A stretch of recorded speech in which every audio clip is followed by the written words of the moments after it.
Welcome back to another edition of the Rodcast, a jam-packed edition of the Rodcast, folks. We got a lot in store for you today.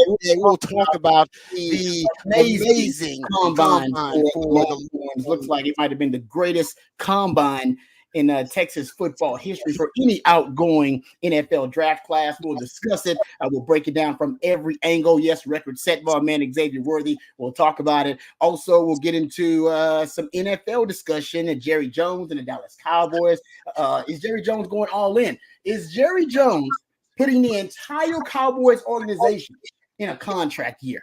If that is the case, then we can no longer argue that the Cowboys are complacent. Looks like Jerry may be trying to infuse a sense of urgency with the Dallas Cowboys. We'll talk about that. We'll also get into rule changes, possible rule changes. Actually, I'm hearing it's inevitable. I'm saying it's going to happen. Rule changes in college football, 3 of them that will affect your Texas Longhorns. So we'll talk about that. We're going to get into Caitlin Clark. All right. She broke Pistol Pete's record. We'll break that down. We got so much to get into in a Monday edition of Rodcast. So, Bus, let's first introduce the co-host of the Rodcast. He's the Idealionaire. He's one of the hardest working members of the ARN family. He's got a hustle spirit, period. We don't know what he's paid, but we damn sure that he's underpaid. Ain't no 401k for a hustler, and he is a hustle man of many talents. It's my man, Patrick Davis. What's going on, PD? I'm doing good. And my co-host is a proud alumni of DBU. He's got more papers than Dunder Mifflin and watches more film than Siskel and Ebert. He's the new Rod father of Austin Sports Radio, Mr. Rob Babers. Oh, well done. More papers than Dunder Mifflin. He ain't lying. This whole damn office is full of papers. That's why my wife kicked me out here. She got tired of papers being just scattered all throughout the house, little bits of paper everywhere, because I usually use spiral notebooks, and I tear it out the spiral notebook, and I try to make these piles of papers. Folks are everywhere. Look at the back couch back here. Boom, pull up papers. More papers. Papers. That's one of my nicknames, but I like that, man. More paper than Dunder Mifflin. That's damn good. That's why he's Patrick Davis. He's the Idealionaire. We got a lot to get into on the show today, folks. We're going to be jam-packed. Glad that we have so much to talk about. Of course, we're going to start with the Longhorns, and we'll start with your comments, your questions, your suggestions, whatever they are. 512-447-3776. That is the number to the text line. Of course, we'll also get into the big fat poll of the day. Looking forward to that coming up in a couple of seconds, around 6:45. You want to stick around that. We'll get into your Horn headlines here in a second. I just want to get my man's Patrick's thoughts about the weekend overall. I know you watched a lot of the combine. I'm sure you got a chance to consume a lot of it. The Longhorns might have had the best in show overall performance at the combine, where you're talking about individuals or just as a team and a unit. Yeah, I mean, I think I think going into this, everybody thought this was Michigan's combine because they're national champions. They have the most players ever at a combine. Everything says this is Michigan's combine, and I don't hear a lot about Michigan today.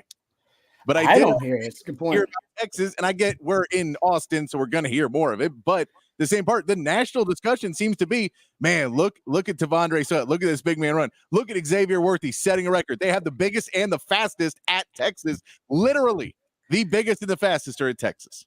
No, I'm with you. It's all amazing, too. Christian Jones looked amazing. I mean, A.D. Mitchell still ran a 4.34. Yeah, no, he looked great. No, he wasn't. I'm with you. I think Texas actually won the combine. It's possible for a program to win the combine. I would say it was Texas. I know there are a lot of other great performances at the combine. We'll go through some of those, but as a team, and I know we're a little bit biased here, but hard to think that after one of your players sets the all-time combine record, Byron Murphy increased his stock. A lot of people saying he should be the first defensive player taken off the board after watching him at the combine. A.D. Mitchell solidifying himself as a first-round pick after running a 4.3. I said all he do was run a 4.4. And he'd be a first-round pick. Some people said low 4.5, and he'd still be in that category. 4.3, there is no question he's going to be a first-round pick. And how about this? If Xavier Worthy now, because there's nothing that increases your draft stock like a 40-yard dash, especially at the wide receiver position. Now, you could argue, does that translate to NFL success? We'll talk about that. All right, that's a different discussion altogether, whether the 40 will translate to NFL productivity. But we're talking about just enhancing your draft stock. Oh, nothing's enhancing your draft stock like a 40-yard dash. So it is my prediction And we've seen X-Men be predicted to go in the first round of Mel Kiper's latest mock draft, Matt Miller's latest mock draft. And that was before the combine. That was before he set the record. So in my mind, there's no doubt that X-Men is also going to be a first-round pick. Some team will trade up to go get him if he's dropping down in a very deep wide receiver draft. Patrick, that would mean for the first time since Rod B was born, 1980, the Longhorns would have 3 first-round picks. That would be a hell of an accomplishment for Steve Sarkisian in his 3rd season at Texas. It would. I mean, I think the combine in itself, that Sark was on the phone talking to recruits. You see that? Did you see it? And in the draft, he's going to be talking. And we can say 3 would be huge. There's a possibility for 4. There's a possibility. If Brock Bowers goes early, if Brock Bowers goes earlier than people think he will, and somebody else really wants a tight end, JT Sanders could easily creep up in there as well because he is the number 2 tight end. Now he could. But I mean, there's a possibility. There's a possibility that somebody waits. Sweat. It's a possibility go get Sweat because he's so mad. He was also the biggest human at the combine. So you have the fastest human at the combine, as you pointed out, and the biggest, as you pointed out earlier. So some team may decide, hey man, they don't make humans like that. I need to go get him because he's specific to my system. He would make my system work. Those types of things. So I'm with you. It is a chance, outside chance. I'm gonna predict 3. I'm gonna predict that Texas has 3 for the first time since 1980. I think 3 is a safe bet. Yeah, because I think possibility is 4. I think 3, it may be a little bit, that may be a bit homerism, but I agree with you. No, but your rationale is sound. Your rationale is sound. If Brock Bowers goes in the top 5, what's San Diego? LA. Where's the LA Chargers picking at 5? Yeah, Brock Bowers just seems like a hardball guy. I mean, it seems like that is a perfectly compatible relationship with Brock Bowers and his skill set and Jim Harbaugh's style and brand of football. I don't know if they'll go there. It seems like to me that's he's a no-miss prospect to me too, and it seems like that's a perfect fit. But if he doesn't go early and say he starts to drop a little bit, then JT Sanders, I would say he was 5th, I believe, in the shuttle. And we'll go through all these numbers too after we get the horn headlines. And he was 6th in the 10-yard split, but I think he was 9th in the 40. I don't know if necessarily he increased his draft stock that much. What hurt him is that Brock Bowers didn't work out. Because I wanted Brock Bowers to work out, and then I wanted to be able to compare the 2 numbers. But the truth is, JT Sanders, I expect him to at least be among the top 3 of the workout warriors, if you would, the tight end position. That didn't really happen. I don't know if he showcased that freakish ability there, but I think he did really good in the drills.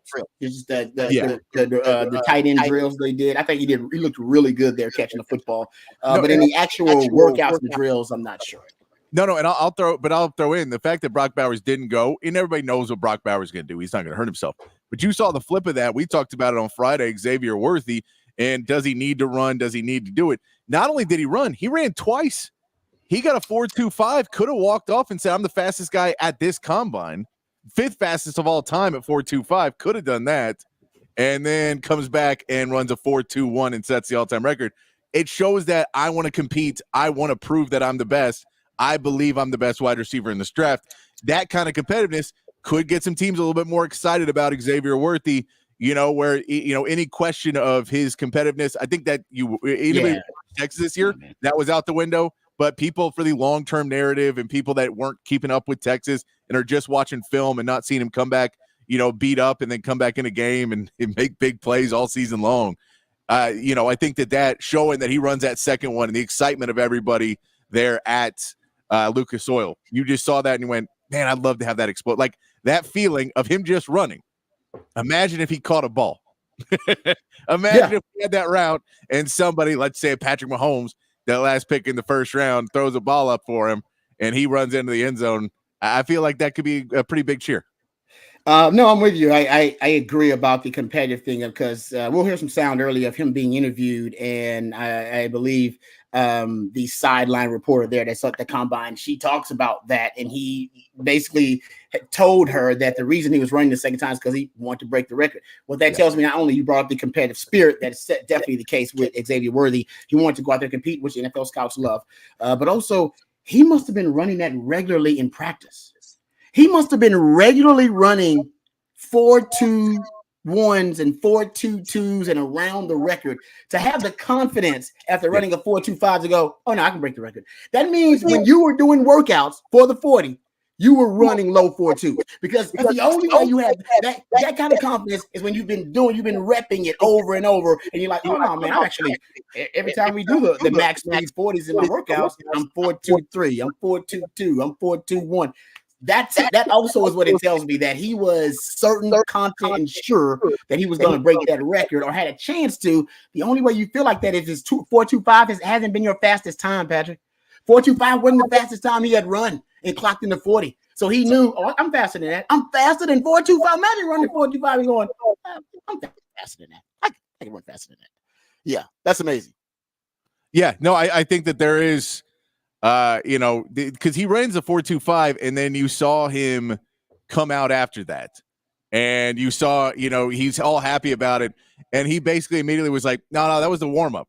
That was a warm up for me, and came back out and put on a clinic of running that 4.21. But yeah, I think it was that he had to be, and he talked about it. We'll play the post game a little bit, or the post run in a minute, but he talked about, training and will hit your stride at the right point. But yeah, he must have this week or like last week basically been hitting 4.27 at his slowest.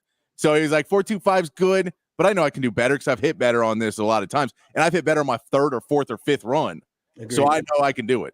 That's just nuts. I can't imagine being that damn fast. So when you fast, you're fast, and that's a different type of fast too. By the way, Xavier Worthy, he's got track speed and football speed are different types of speed. All right, we'll get deeper into the breakdown of what happened at the NFL Combine for the Longhorns. Before we dive deeper and go deeper down the rabbit hole, let's let my man Patrick take care of the Horn headlines. Horn Headlines brought to you by Top Gun Rental and Lawn Equipment. Texas women's basketball finished their regular season on Saturday with a 71-46 win over BYU. Shaylee Gonzalez and Khadijah Fai celebrated senior night, and the Neighborhood Lion Foundation was raised over $167,000 for the 10K for 10K, since over 10,000 fans showed up to support the Texas women's team on Saturday. They play again on next Saturday as the number 2 seed in the Big 12 tournament. Texas baseball dropped all 3 games in the Astros Foundation College Classic at Minute Maid Park this weekend, including losses to number 3 LSU, number 6-3, Texas State 11-10, and number 9 Vanderbilt 14-11. They surrendered an 8-run lead to Vanderbilt in that game on Sunday. They're 3-12 in early season MLB Park games since 2000. Not a great record. Texas baseball will be in action again tomorrow against the Aggies.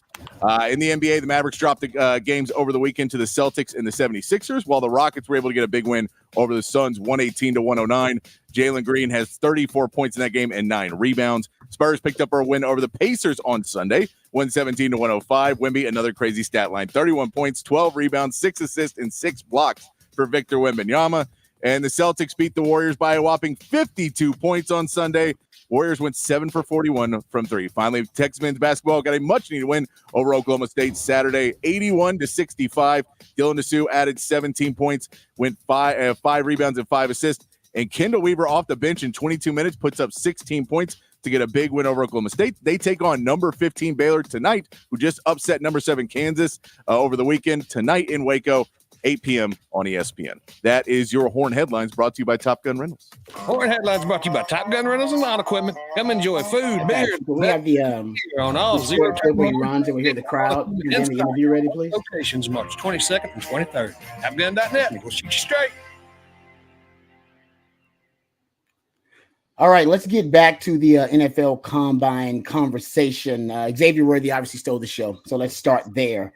He was the best in show. He ran the fastest 40 in the history of the Combine, fastest 40 overall. His 10-yard split also was the fastest at the Combine. He was 4th among the wide receivers in his vertical leap, 5th among wide receivers in broad jump.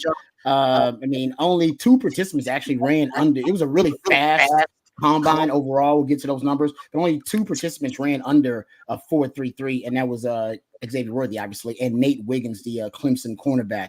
Let's hear the crowd, because now they have actual spectators at the Combine now. That wasn't the case when I was there, so I was too old. But now it actually is a show, and the NFL obviously wants to put on the show. It's a big TV show. So the production element is big. You got spectators now that are watching the 40-yard dash, the main event. Listen to the crowd before and after Xavier Worthy's 40 when they realize that he's going to tie the record. And then later, I think he finds out after they finalized the scores that he actually broke the record. But here's X-Man's 40.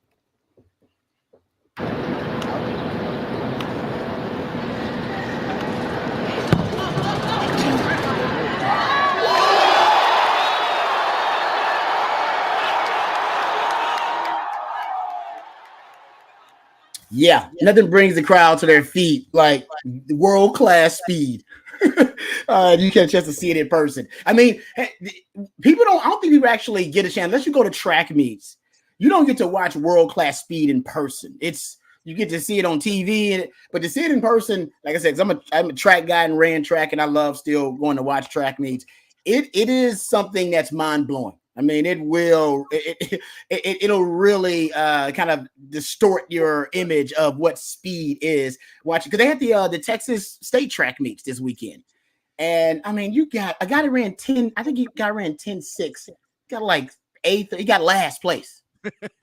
No, I'm not. I'm serious, Patrick.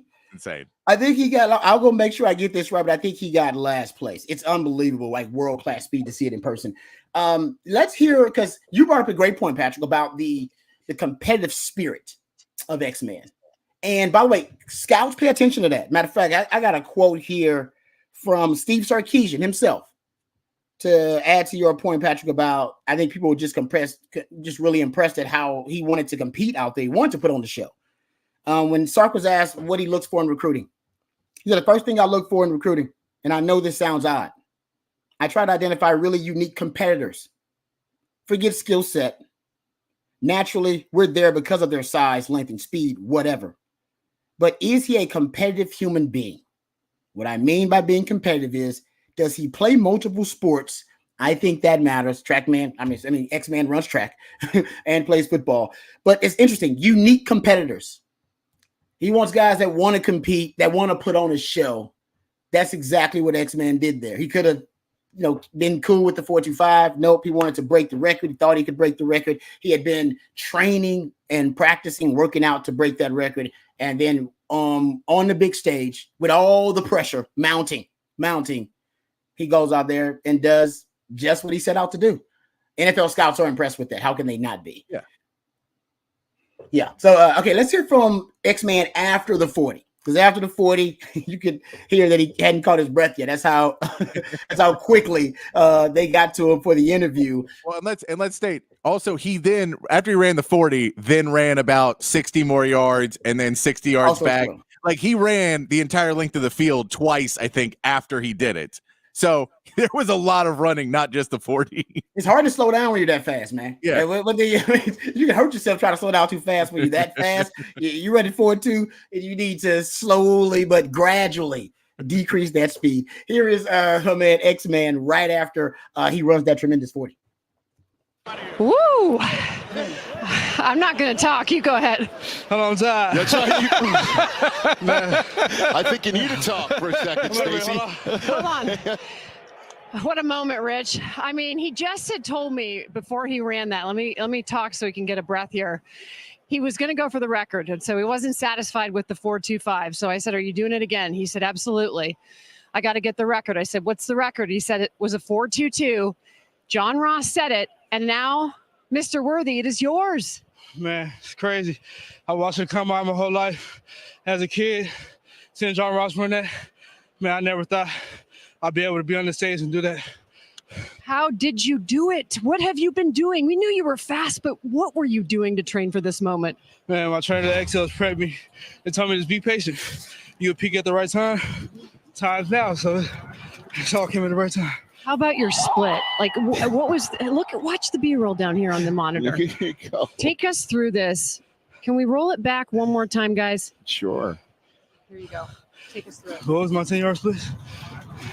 We don't. What's the 10-yard split? You got the 10-yard split. Pop it in my ear if you can. But that was tremendous. Man, really, I just been working on my start a lot. My start's kind of been my flaw to my 40. Coach Nick, he got it down for me. and I just took over from there. 149 10-yard split. Yeah, what was the back end? Man, I can't give you that much information. Come on. How about the get off though? The jump. How did you go from a 4.25 to better that? Because we thought you couldn't top the first. Right. I feel like the first one I would have hit on the first one, but the setback kind of got me a little first time jitters. So okay. I feel like once I settled in, I could do it. Lastly, what message does this send about you, Xavier? If you feel like you could do it, just do it. As you can see, I ran the first one 4.25. I could have stopped and just set it down for the rest of the day. But I really just wanted to go get that record for myself. You got it.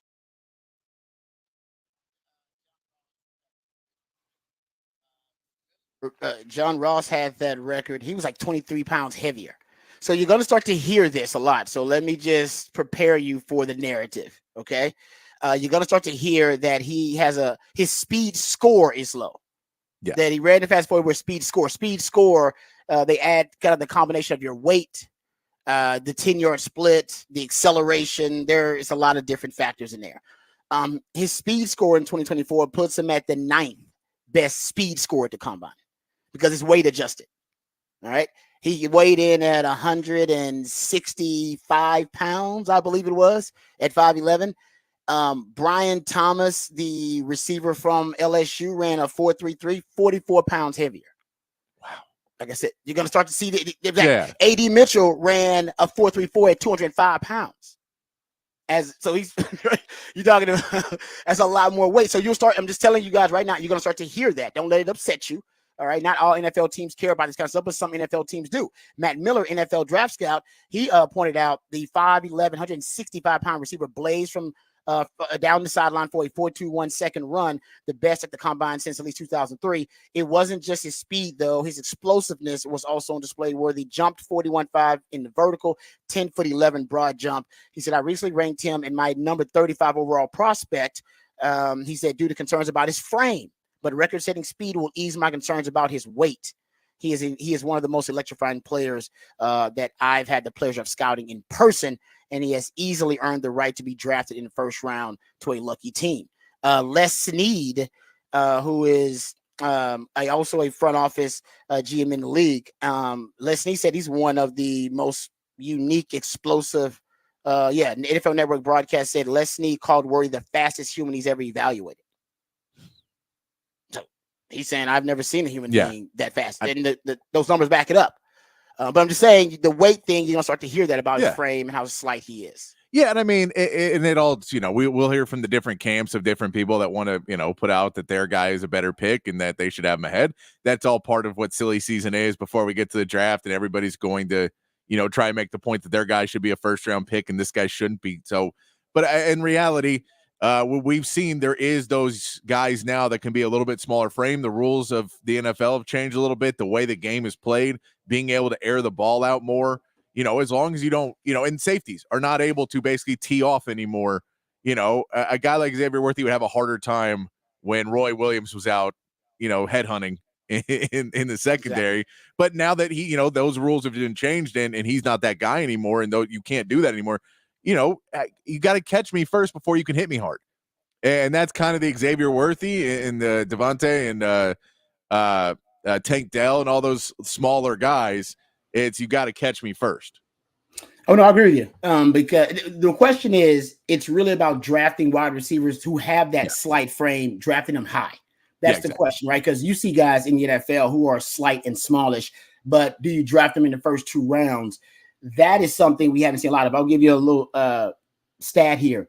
24 wide receivers have been drafted in the first 2 rounds with a BMI, body mass index, combination of your weight and your height, with a body mass index of 25 or less, right? So 24 in the first 2 rounds of 25 or less since 2000. And I believe Devontae Smith was at 23.1, X-Man, and right now is at 23, I believe, on the dot, something like that, in terms of their body mass index. But out of those 24 wide receivers since 2000 who have been drafted in the first 2 rounds with a 25 BMI or less, 9 of them have happened since Devontae Smith was drafted. So Devontae Smith did kind of change the trajectory, and he changed all kind of the perception of those small, slight-ish receivers. And in a sense, Steve Sarkisian did. Yeah. Because he wins the Heisman. That's what increases the draft stock. That's what makes everybody reevaluate receivers who have that kind of frame. So if you go look at it, you've had 10 wide receivers with 25 or less body mass index drafted in the first 2 rounds in the last 3 years. And and prior to that, you go look at it, you had 14 wide receivers in the prior 20 years before that. So who obviously fit that criteria. So it would seem to me that there is a shift, right? There is a shift right now, and Steve Sarkisian is part of it because he has a type of receiver that he likes. If you look back at all of my ex-women, you'll probably see a type of receiver, a type of woman that I like, right? Whether it be big booty brunettes, whatever it is. He has a type of wide receiver that he likes, and it is small speed demons. And I think he's got a couple of them on the campus right now with Isaiah Bond, maybe kind of one of those guys who's small and slight-ish. He's got Bowden. Bowden is also one of those guys. Silas Bowden, yes, exactly. He's one of those. I don't know what his frame is, but he's a smaller guy. But Sark can weaponize those guys. So maybe it's not as much of a turn because the NFL is starting to change their perception of those wide receivers, but you will continue to hear that narrative. Just throwing it out there. It's just going to be something you hear about my man next man. Yeah, you'll hear it, but yeah, I don't put too much weight. It's that, we talked about it. The reality is he set a goal. He competed for that goal to be the fastest ever time, and he got it. So you could say, well, yes, he could have put on weight and ran probably a 4.27, but that's not what he necessarily wanted to do, and it's not going to help his game when, he's been this guy. He's been, I know that one of the critiques we've seen is that he didn't put on weight over the last couple of years at UT, that people thought he should have been strength and conditioning and building up muscle and building up mass. But he realized what, a lot of people do, which you go, I mean, I can try and put on all this muscle and I could probably put on 15, 20 pounds. I'm still going to be really small and I'm still going to be injury prone, but I'm going to be like how Whittington was for years. Like, I'm going to be really, really tight if I try and work out and put on that muscle. So why don't I try and put on stuff where I'm actually healthier and can run, and I'm not going to constantly be hurting myself because it's just going to be muscle mass because I don't have a lot of fat on me. Like, I'm just not going to. Yeah, no, you're right about that. And how about this? If you look at top 50 wide receivers who are basically the lightest in terms of their body mass index, Xavier Worthy, 9th lightest of any wide receiver at the combine since 2000. If you go look at the top 50 list of lightest receivers at the combine, basically only one. Because remember, Devontae Smith didn't go to the combine. They had they canceled it. It was COVID. They canceled, I believe. That kind of thing. It was weird. He didn't. Maybe it wasn't COVID then. He didn't go to the combine. I believe. I forgot why he didn't, but he didn't work out at the combine. He did it at a pro day. So that's a little bit different. It was at his pro day where he worked out. So officially, he wasn't at the combine. But we're just talking about guys who were at the combine, and he would have been in that category too. Only one of those top 50 receivers, of the lightest receivers at the combine, has 1,000 yards. So basic Xavier Worthy is trying to be this receiver, Deshaun Jackson. That's it. Yeah. So when you think about receivers who are the frame of Xavier Worthy, I think only 2 of them really are 1,000-yard receivers, and that's Devontae Smith and Deshaun Jackson. And while he has that ability, I do believe he has the ability to be a 1,000-yard receiver at the NFL level with that frame. I do. And I also wonder, we'll see if they try and put him in, if they do change some of these kickoff rules that they're talking about. Does he get put in a place where sometimes they'll put him back there? Not every time, but at punt returns or kick returns. Is he somebody you want to put back that you can say he has explosive speed? And with the newer rules where they're trying to cut down on injuries, do you put him back there, or are you worried about his frame a little bit? But that's when I think Deshaun Jackson, I know he was back there catching kickoffs and punts. Yeah. So when you give those comps, those are guys that did that kind of thing as well. So that could be another piece if those rule changes happen before the draft. If all those rules, if they do go through, then that could be another added piece for Xavier Worthy that you say, well, even if we're not going to play him, he's not a wide receiver one for us this season. He could be a kick and return. He could be a special teams help for us as well. Yeah, no, I agree with you on that. Like I said, I would. He's going to get drafted in the first round as he should be. The concerns now will be about his frame and how that converts to the NFL. But the speed definitely translates. And I will say this, speed ain't everything, but his speed actually does translate to the field. I do think that is the case. So we'll talk more about that. But Xavier Worthy ends up, I think, being the best in show at the NFL Combine after running the fastest 40 in the history of the Combine. And A.D. Mitchell, I'll throw this out there real quick because we didn't talk a ton about A.D. Mitchell, but I want to give him some props too. How about this? A.D. Mitchell, only 2 wide receivers at the Combine since 2015 have run faster than a 4.35 or better, measured at least 6'2", and had a weight of at least 205 pounds. The weight, people consider it matters a lot to them. DK Metcalf and A.D. Mitchell. That's it. Only 2 wide receivers at the Combine with that combination. So A.D. Mitchell made himself a lot of money, no doubt about it. Okay, this is something we'll discuss maybe in Behind the Burn Orange Curtain coming up next. Did you notice that? I love Longhorn fans, so don't ever change. Longhorn fans watch this unbelievable, tremendous showcase by the Texas players at the NFL Combine. And then a conversation starts to happen about the Texas offense this past season. Yeah. And why it wasn't more explosive and why they couldn't complete deep passes downfield. You technically have the fastest wide receiving core in college football. Sark made sure of that. That's what Sark covets and he likes. Why couldn't Texas complete more passes downfield? Why didn't Texas score more points? This is what Longhorn fans. This is the conversation Longhorn fans start. That's why I love Longhorn fans. Hey, they gonna get back to the meat of it. Hey, why didn't we score more damn points then? These guys run. You got the 2 fastest, or I guess say 2 of the fastest wide receivers at the Combine, and yet we didn't score more points. So I'll get into that. All right, you got basically A.D. Mitchell was a third in the 40-yard dash. Xavier Worthy first. He broke the record. Why they didn't score more points? I think it's pretty obvious. I think now it's pretty obvious why they didn't score more points, but we'll get into it on the other side Behind the Burn Orange Curtain. And there is a player right now on campus who it's pretty obvious that we're overlooking when it comes to what their impact's going to be with the Longhorns next season, because the guys at the Combine are saying, watch out for this dude, watch out for him. And we are not, I don't think we're respecting him enough. We're disrespecting this young man. We'll come back and talk about who we are disrespecting on the 40 acres. And yes, it's in the wide receiver room, since we're talking about wide receivers. We'll come back and do that Behind the Burnt Orange Curtain of my man Patrick Davis. I'm Rod Babers. We'll be right back with another edition of the Rodcast.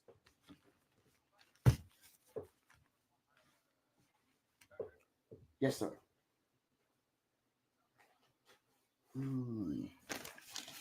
All right. Now, should I turn my mic off on the...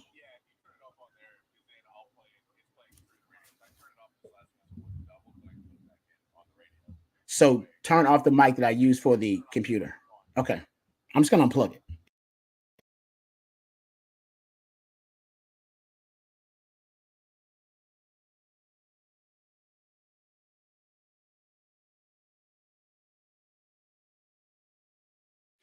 Hey, what's up, folks? Lifetime Longhorn Rod Babers here. Let's talk about Dr. U, Dr. Greg Eckert, and his all-star team. Now, you know my story by now. I went to Dr. Greg Eckert just for a checkup, and actually, I'll admit, it had been a while since I'd gone to the dentist for a checkup because I got a little bit of dental anxiety. I'm sure you do too, but I mustered up the courage to go to the dentist, and I went to Dr. Greg Eckert, and it was fantastic. They were cleaning. They did all the different X-rays just to make sure everything was going right. But when they did the X-rays, they actually found that my wisdom teeth were growing in sideways. Oh yeah, at the age of 43 years old. That's my kind of luck. But either way, Dr. U wanted to make sure he took care of it before it became a dire situation. So they scheduled the surgery, broke down all the details to me. I was well informed and knowledgeable about the process. Got the wisdom teeth removed. Guys, I was back at work in 2 or 3 days. So if it is a dire situation potentially that you have to worry about, say you're talking about dental implants or full mouth reconstruction or dentures. Trust me, Dr. Greg Eckert, he is your dentist. Matter of fact, he is our dentist. Everybody here at the Horn goes to Dr. Greg Eckert, and we all have our testimonials about what he's done for us. I owe him a debt of gratitude. I can't thank him enough. And it doesn't matter what you need from your dentist. Maybe just general dentistry. Maybe just need a checkup. Maybe just need a cleaning, teeth whitening, porcelain crowns. Whatever you need, Dr. U can make sure you get the best quality dental care available. Dr. Greg Eckert and his all-star team, folks, are fantastic. They're always on the cutting cutting edge of the latest technological advances in dentistry, which is why they can right now give you a brand new smile in just one day. Yes, permanently secured to your dental implants. No time spent without teeth. You'll get temporary fixtures until they can complete your permanent smile, and you're going to smile again with confidence and eat freely without pain or discomfort. We're talking about a lifelike permanent solution. So if you've been told your teeth need to be replaced, just call Dr. Greg Eckert today to learn about this revolutionary alternative to dentures. It's a brand new smile in just one day. It's a complimentary consultation, which means you got nothing to lose, but you got everything to gain, because Dr. U understands the quality of your smile can truly affect the quality of your life. A confident smile can truly change your life and change your life for the better. So that's what Dr. U can do for you. So give him a call, 512-345-3166. That's 512-345-3166, or visit drueckert.com, drueckert.com.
All right, let's get back to the conversation about Texas football, of course. So I was listening to a lot of the media avails from the Texas players at the NFL Combine, and they were great. Shout out to my man Corey Mose, who did a fantastic job covering the NFL Combine. Man, just had great content on a man from KView. And one of the clips that he had that was a bit of it's kind of a mashup. It's an amalgamation of a lot of different clips from the guys. It was because he would ask the guys, who should we look out for? All right, who's going to have a breakout year for the Longhorns in 2024? I think he asked that question almost every player, and everybody had different answers. But I remember JT Sanders' answer specifically spoke about Jonte Cook. Like, he talked about Jonte Cook a lot, and he was like, "Man, I think Jonte Cook's going to be great. It's going to be great." It turns out he wasn't the only one talking about Jonte Cook. My man Corey Mose put together some audio of several players talking about Jonte Cook and what they expect from him coming up in the 2024 season. The Longhorns got a lot of new receivers. They got Isaiah Bond, they got Silas Bolden, they got Matthew Golden. Sounds like a law firm. I agree. They got all these guys that coming in, and all these guys are veterans, proven commodities. But Jonte Cook is not a proven commodity, really. He's played some, but he's got a lot of upside, but he hasn't really been able to do it on the field because Texas had such a deep wide receiving core. But here's some audio of several players. I believe you got Xavier Worthy, JT Sanders here, and Jonathan Brooks talking about what they expect from Jonte Cook coming up this season. I mean, people are talking about him. I'd say probably Jonte Cook. Jonte Cook, actually. Jonte, that was kind of like my miniature me. I feel like he's a miniature Zay. You know what I'm saying? Getting to play under Zay, getting to play freshman year. I feel like he's going to do really good things when he gets the ball in his hand. He kind of showed y'all a glimpse of what he can do last year. Even during recruiting, he was always with me, so I'm excited to see Jonte. Look at the things Zay did. I feel like that's how Stark's going to use him as well. He got the play speed, he got the catch radius, he got the hands, he has the IQ, has the smartness, all that. And I think his mindset changed too. He's really just going in there to work, and you can see he changed because he's doing a lot of extra drills and stuff like that. I wonder if we're underestimating what the impact of Jonte Cook is going to be, because we've been so enamored with the guys that are bringing in Isaiah Bond and Matthew Golden, Isaiah Bolden. Those guys, I'm sorry, and Silas Bolden. Those guys have proven themselves and have proven commodities, and they've been really productive at the college level. Jonte Cook hasn't had that opportunity, but these guys are watching him practice. These guys are seeing him behind the scenes in the locker room. They're seeing how committed he is. Is there a chance that Jonte Cook could end up being the number one wide receiver for Texas and not Isaiah Bond? I think most of the projections that I've been able to gather from folks out there and people I trust and people I respect is that Isaiah Bond's going to end up being the number one wide receiver. Could we be underestimating Jonte Cook's impact, Patrick? I mean, I think a little bit, but I also think Sark's offense, the difference between number one and number two doesn't necessarily have to be as wide of a gap. We know they targeted Xavier Worthy a bunch, and he really targeted him. But, like, when you look at him with A.D. Mitchell, and you look at it, and you go, I know A.D. Mitchell was technically the number two, but also you don't look at him as a number two. He was a guy that we were going to in key moments and stretches. And so I think that there is a point where I could see it very much that it is a 1A, 1B. Let's put it that way. I don't think Isaiah Bond's going to get demoted down to 2. I think Isaiah Bond's going to be really, really good. I think Jonte Cook can just fight for it, though, and be that 1A, 1B. And, situationally, wherever we can find a place for you, and where situationally, who's guarding who? Let's see. And let's see where, are they doubling over on one side? Well, then we're going to the other. But it's not really so much. I think the plays drawn up, I definitely think he's going to be near targets with Isaiah Bond, if not equal or more. But, yeah, the 1A, 1B is kind of semantical at that point. Yeah, because Sark had a favorite. Sark had a favorite among the wide receiving core, and it was Xavier Worthy. Yep. We know that, right? He got 100-some targets every year. He was force-feeding the football to Xavier. There are examples of Sark potentially losing games because he wanted to get the ball to Xavier Worthy so badly. And now we know why, right? You got a guy that's running that damn fast. You're like, no, we're going to get him the football, okay? So I agree with you. All the players keep talking about Jonte Cook. He's got chemistry with Quinn, which the other guys don't have. He's been working with him for a year already. He knows the system, which the other guys don't. So he has familiarity with the system. He knows what Sark expects, how Sark likes his routes run, the timing, all that. I think you're right. I like your 1A, 1B thing. Because first of all, early on, what we're going to see is teams play Texas. Basically, they're going to play them straight up, I should say. Yeah. Right? You're not going to roll coverage one way or the other. You're not going to stack the box necessarily. You're not going to double a player because none of those guys have proven themselves to be that wide receiver one or necessarily just yet with Texas, or a dominant elite running back shit, right? You just lost your guys who's gonna win the Doak Walker Award potentially, in Jonathan Brooks. So I think teams will just play them straight up first, and then see what the tendencies are for the offense, right? Are they going to be a run heavy offense? Are they going to target Isaiah Bond more? And then later on in the year, probably after the non-con, you'll get more tendencies on film, and then teams will start to, double a certain player or roll coverage a certain way. They'll react to the tendencies and the trends and patterns that they've noticed on film. So I think the first 3-4 games is what you watch in terms of if Sark is trying to force feed the football to a target, to a certain player. You'll know early on. And I would say early on this past season, it was still Xavier Worthy. He was getting the football to X-Man. But you're right about A.D. Mitchell. A.D. Mitchell, situationally, especially when you got to the red zone, he became more of the target. So it was like Sark used X-Man to get you in the groove of the offense, to really get the offense going. He was kind of the accelerant. Yeah. But when they got to situational football, a lot of it, when they needed a crucial first down, or when they needed, a touchdown, the red zone, need to score points, they did go to A.D. Mitchell, because I think that's when teams were doubling X-Man. Why wouldn't you? Yeah. Double X-Man or roll coverage X-Man, and you get one-on-one, and A.D. Mitchell can be one-on-one all day, every day, and twice on Sunday, which he will do on Sunday. Yeah, and I know with Xavier Worthy, you wanted to put him more in space where he's got more room to run and show off that speed. And now he had some amazing red zone plays in his career at Texas where, he ran great routes, and I don't want to take that away from him. But you knew with A.D. Mitchell, you could throw the ball up higher. You could throw the ball out. You weren't as worried about putting him into, he's going to be doubled, and they're going to try and hit him as hard as they can to get the ball out. With X-Man, you may be a little bit off of that. with Jonte Cook and Isaiah Bond, we'll see which one is which, or maybe they'll both have that ability. I think that this is going to be an interesting wide receiver core because it is completely new. Where I feel, where Xavier Worthy was already there, and then you added in JT Sanders started to come to relevance, and then you added in an AD Mitchell, and then Jay Witt was there, but his injury, and he kind of played a different role completely, which we don't even know what that role will be this year and who will be filling into the Jay Witt role, because Jay Witt was used much as a blocker. Like he was used. Don't have a blocker that good. No, I mean, that's because Jay Witt was Jay Witt, Yeah, but he was good. But I think, when you look at what the scheme was last year, is your new tight end? I can't think of his name. The kid from Alabama that came in. Nye Black. Yeah. Nye Black. If he comes in, is he going to be able to immediately step in? I feel like teams are going to allow him a little bit of room to start just to say, well, we don't trust that, we think they lost JT Sanders. Do they have the next guy? And if he comes in and steps up, they have to start helping out there. The third wide receiver slot. Are you going to be, is that going to be the burner? Are you going to put Salas Bolden out there? Is that Matthew Golden running in slot? Yeah. Is that, who do you put out there and who do you trust to do that?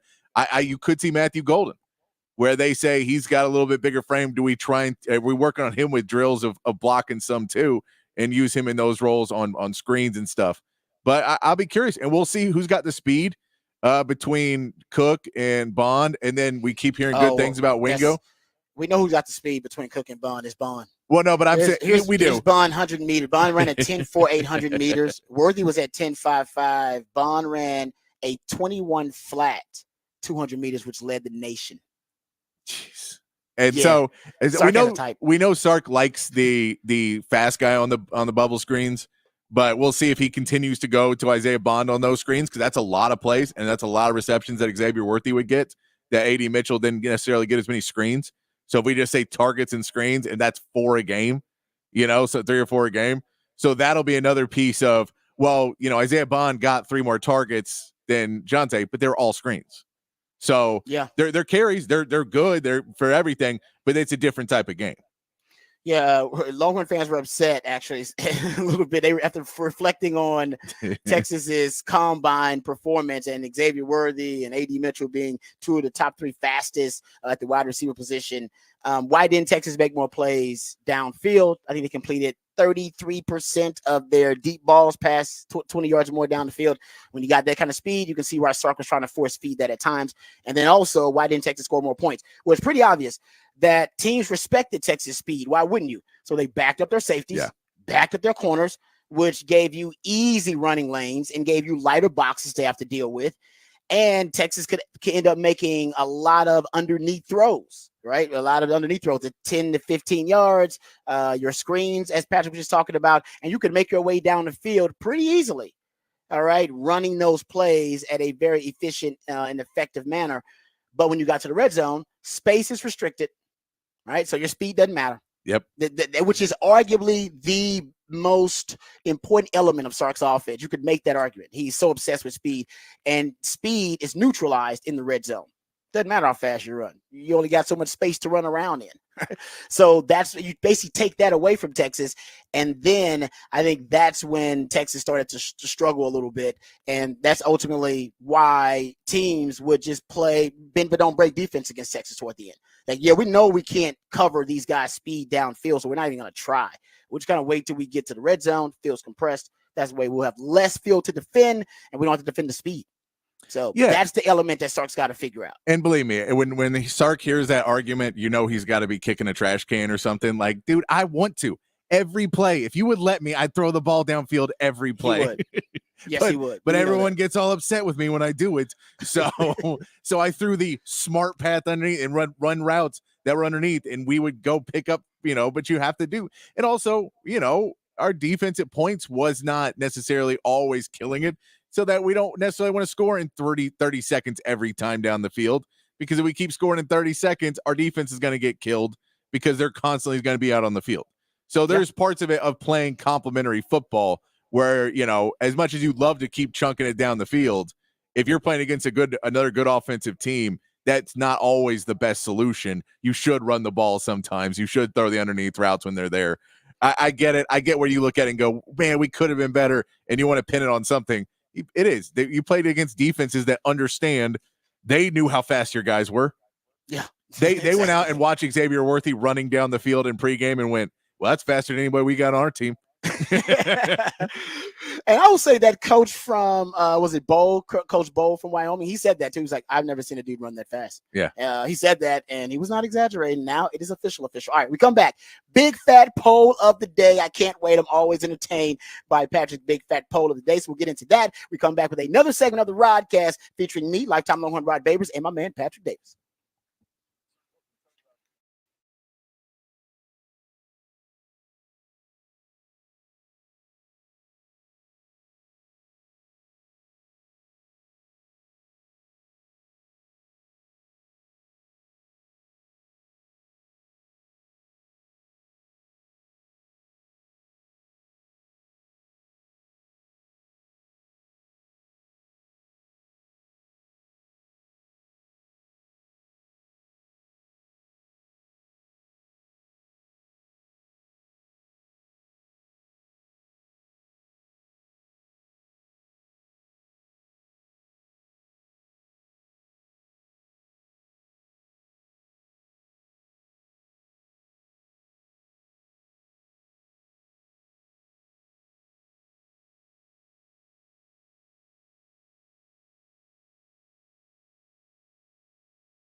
Back on the Rodcast on a Monday morning, playing a little music today, a little smooth soul, little blue, but a tribute to Austin legend, godfather of Austin music, W.C. Clark, passed away this weekend. So we're gonna play some W.C. Clark all day today to pay tribute to a great man who is a legend in Austin music. Been around for a long time playing. So it's W.C. Clark today, all day today on the Rodcast. Having a good time. Yeah, have you ever get a chance to hear any W.C. Clark, Ron? I never saw him live in person, but I know the name really well, and I never got a chance to meet the man, but I know that he's a pretty prominent figure in the music scene here in Austin, Texas. I know that. Yeah, hear his name dropped all the time, so I'm sorry to hear about his passing. Yeah, so we'll pay tribute though. I mean, he's long good life for W.C. Clark. So we're playing tribute today. Let's get into the big fat poll of the day. You know, we had some records in basketball, so I thought we'd go with that today. Patrick's big fat poll of the day on the Horn. We know Caitlin Clark passed Pistol Pete for the D1 record. She's now at 3,685 points in her college career. That is her new record. We know LeBron got to 40,000 points in the NBA. So the poll of the day today on the text line, 512-447-3776. Who would you pick to take the final shot of the championship game? Who is your person that you say this is the person to take the shot, the last shot? And I will say it could be NBA, it could be NCAA, it could be wherever you want to put it. And I'll say all time, the best clutch. This is the person I think they're the best scorer, the best shooter. I want them to take the shot. You could be a Texas fan. You could say Kevin Durant. You could go LeBron James. You could go MJ. Kobe's an easy choice. Caitlin Clark is now in that conversation as one of the greatest scorers. You say, well, if we're talking women's basketball, who am I going to pick over Caitlin Clark? Go Kelsey Plum. She's had the record of women's basketball before Caitlin Clark did. Like Cheryl Swoops or somebody like that. Cheryl Swoops. It's gonna be hard not to go MJ. It's hard to go MJ there. It really is. Because MJ was just so clutch. But MJ missed a lot of clutch shots too. We just don't remember those. Yeah. In retrospect, right? We don't miss, but we remember the big ones that he hit, but we don't remember the big ones that he missed. And he missed some too. And that's always the thing where I have to, when we get it so on LeBron and a lot of things, and you're like, yeah, because MJ, not all his games were on. Sports Center wasn't always like you didn't see every game of MJ's. You didn't see the misses. You saw his highlights, but you didn't see necessarily everything else. You're like, if we did, there's a decent enough chance that people would be like, no, never mind. That guy, I've seen him suck enough. And LeBron, we've seen be bad enough because every game of LeBron's career has been on TV. And analyzed. And he grew up in the analytical era. Yeah. Where we basically essentially overanalyze everything. And that's also a big part, 24-hour sports. Legacy.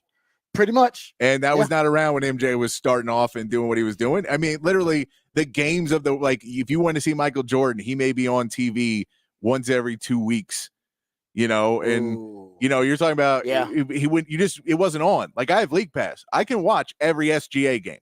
I can go watch the Thunder and I can watch every single, should I get Gilgeous Alexander? I can watch every single game. So I can break down when he has a bad one or a good one. I could watch Tyrese Halliburton last night and be like, no, look, he came out of the All-Star break and he's starting off slow. But Michael, you were like, no, I remember the end of the season. He did that. So there's part of that. But the big fat poll of the day, let us know on the text line who you got, who you would have take that last shot.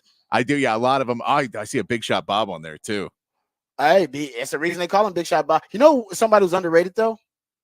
The Hick from French Lick might be underrated on this thing. Yeah, that's a good poll. Larry Bird was really clutch, man. We don't give him enough props for how clutch Larry Bird was. And he's the greatest trash talker in NBA history. If you ask most of the stars back in the day. Yeah, that's a good one. All right, so big fat poll today. Who do you want taking the last shot? It can be any of we're talking about all-time greats. We're talking about current players. We're talking about women, men. Doesn't matter. Who you want taking that last clutch shot for you? That is the big fat poll of the day. So go check it out there, 447-3776. All right, we come back. We'll dive into the Longhorns' big performance at the Combine. We'll dive into it. We'll also have Rod's first rant of the day, and I'll be ranting about what else? The Dallas Cowboys. Dallas Cowboys making the headlines for all the wrong reasons or the right reasons, maybe. We'll talk about that on the other side right here on the Rodcast, featuring my man Patrick Davis and me, lifetime Longhorn Rod Babers.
Welcome back to the Rodcast. We are showing some love today to an Austin music legend who passed away over the weekend. Who actually W.C. Clark, who is well known in this community. Like I said, I've heard of the man. Patrick, have you got a chance to meet him or Yes, see him in I met him a person? couple times, seen him a few times.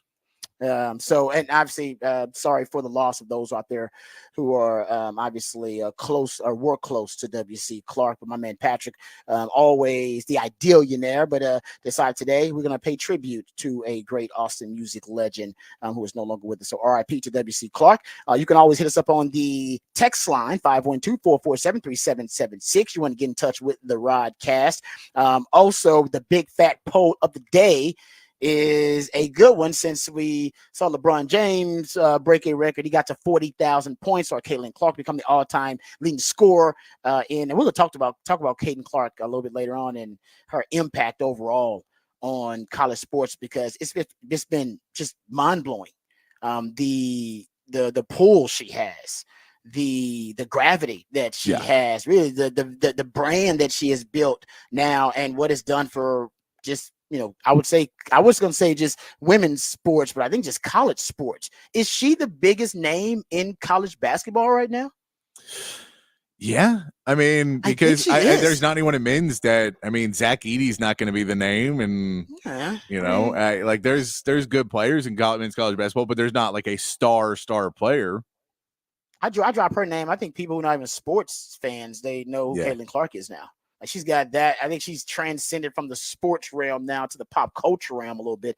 I saw, players in the NBA talking about it. I've seen, people who are like just random, like pop culture figures, people who are actors and comedians talking about Caitlin Clark on social media. It's just I've never seen anything really like it in the modern era, where women's basketball specifically has had this type of attention and these types of headlines. I can't remember it. No. It all started with the run last year with the national title run between Iowa and LSU, and that was great. I would say they do have larger than life person. The women's basketball right now, women's college basketball has more personality than men's college basketball. Yeah, I'm not talking about the product. They have more personality. Look at the personality. You're talking about Kim Mulkey or Angel Reese or Caitlin Clark or Gino Auriemma. I mean, they got more personality, it would seem like, right now, in terms of the players, and their players aren't necessarily transferring at the rate that college basketball, men's college basketball players are transferring. So when you have someone at a place with a university, with an institution for a longer period of time, you can build brand recognition. I don't know if there's a lot of brand recognition in men's college basketball right now. There's more with women. There is, and I think there is something to be said too about the alternatives for men's basketball now, where a lot of guys who maybe have that bigger personality don't want to go to a college. They'd rather go to the G League, or they'd rather play overseas, or go somewhere where they feel they can be themselves and not have to deal with that kind of thing. And in women's basketball, there's just not really that path to get to WNBA or go to that next level, stay in America and be able to do those things. So in women's college basketball, you can still they've shown that you can be a star there, though. And with NIL now, she can make some money, and all those players can make some money on NIL. So it's more valuable to them than going to play somewhere else in another country where they wouldn't still be as big of a star. In men's basketball, like we look at Ron Holland, he could have been a piece in Texas. He went to the G League, and there's more guys like that. Or when LaMelo Ball was coming up, LaMelo Ball didn't go to college. He went to go play in Australia. So there's more of those guys now that won't go. And then the people that do are guys like Zach Edey or Hunter Dickinson, like guys that just aren't necessarily the most marketable people. And they're the guys who go in and after the game, they go, yeah, it was a good effort, team effort. We played hard. We get the win.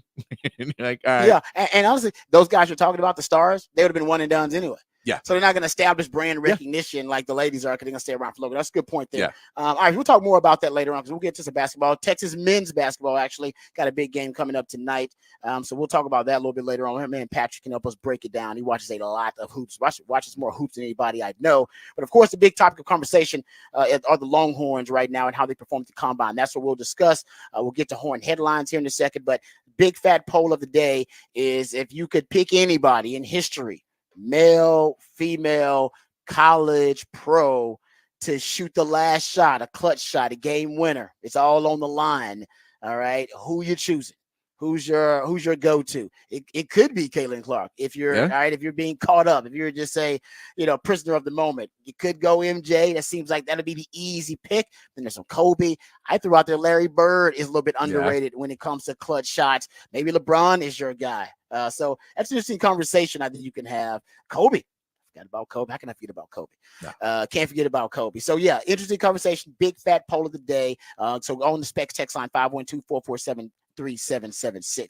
All right, before we get into the combine and break it down, man Patrick, as he does each and every morning at the top of the hour, brings us our Horn headlines, and we are better for listening to it. We're more informed and more educated from my man Patrick's Horn headlines. Here we go.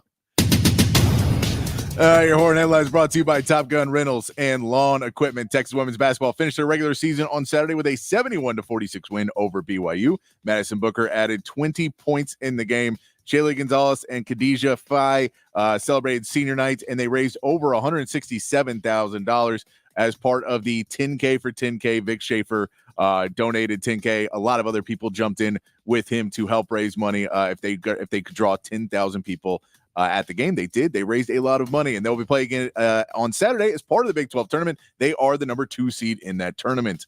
Elsewhere in college basketball, Iowa's Caitlin Clark passed Pistol Pete Maravich for the most points scored by a Division I basketball player. Clark finishes her regular season now atop the record books with 3,685 career points.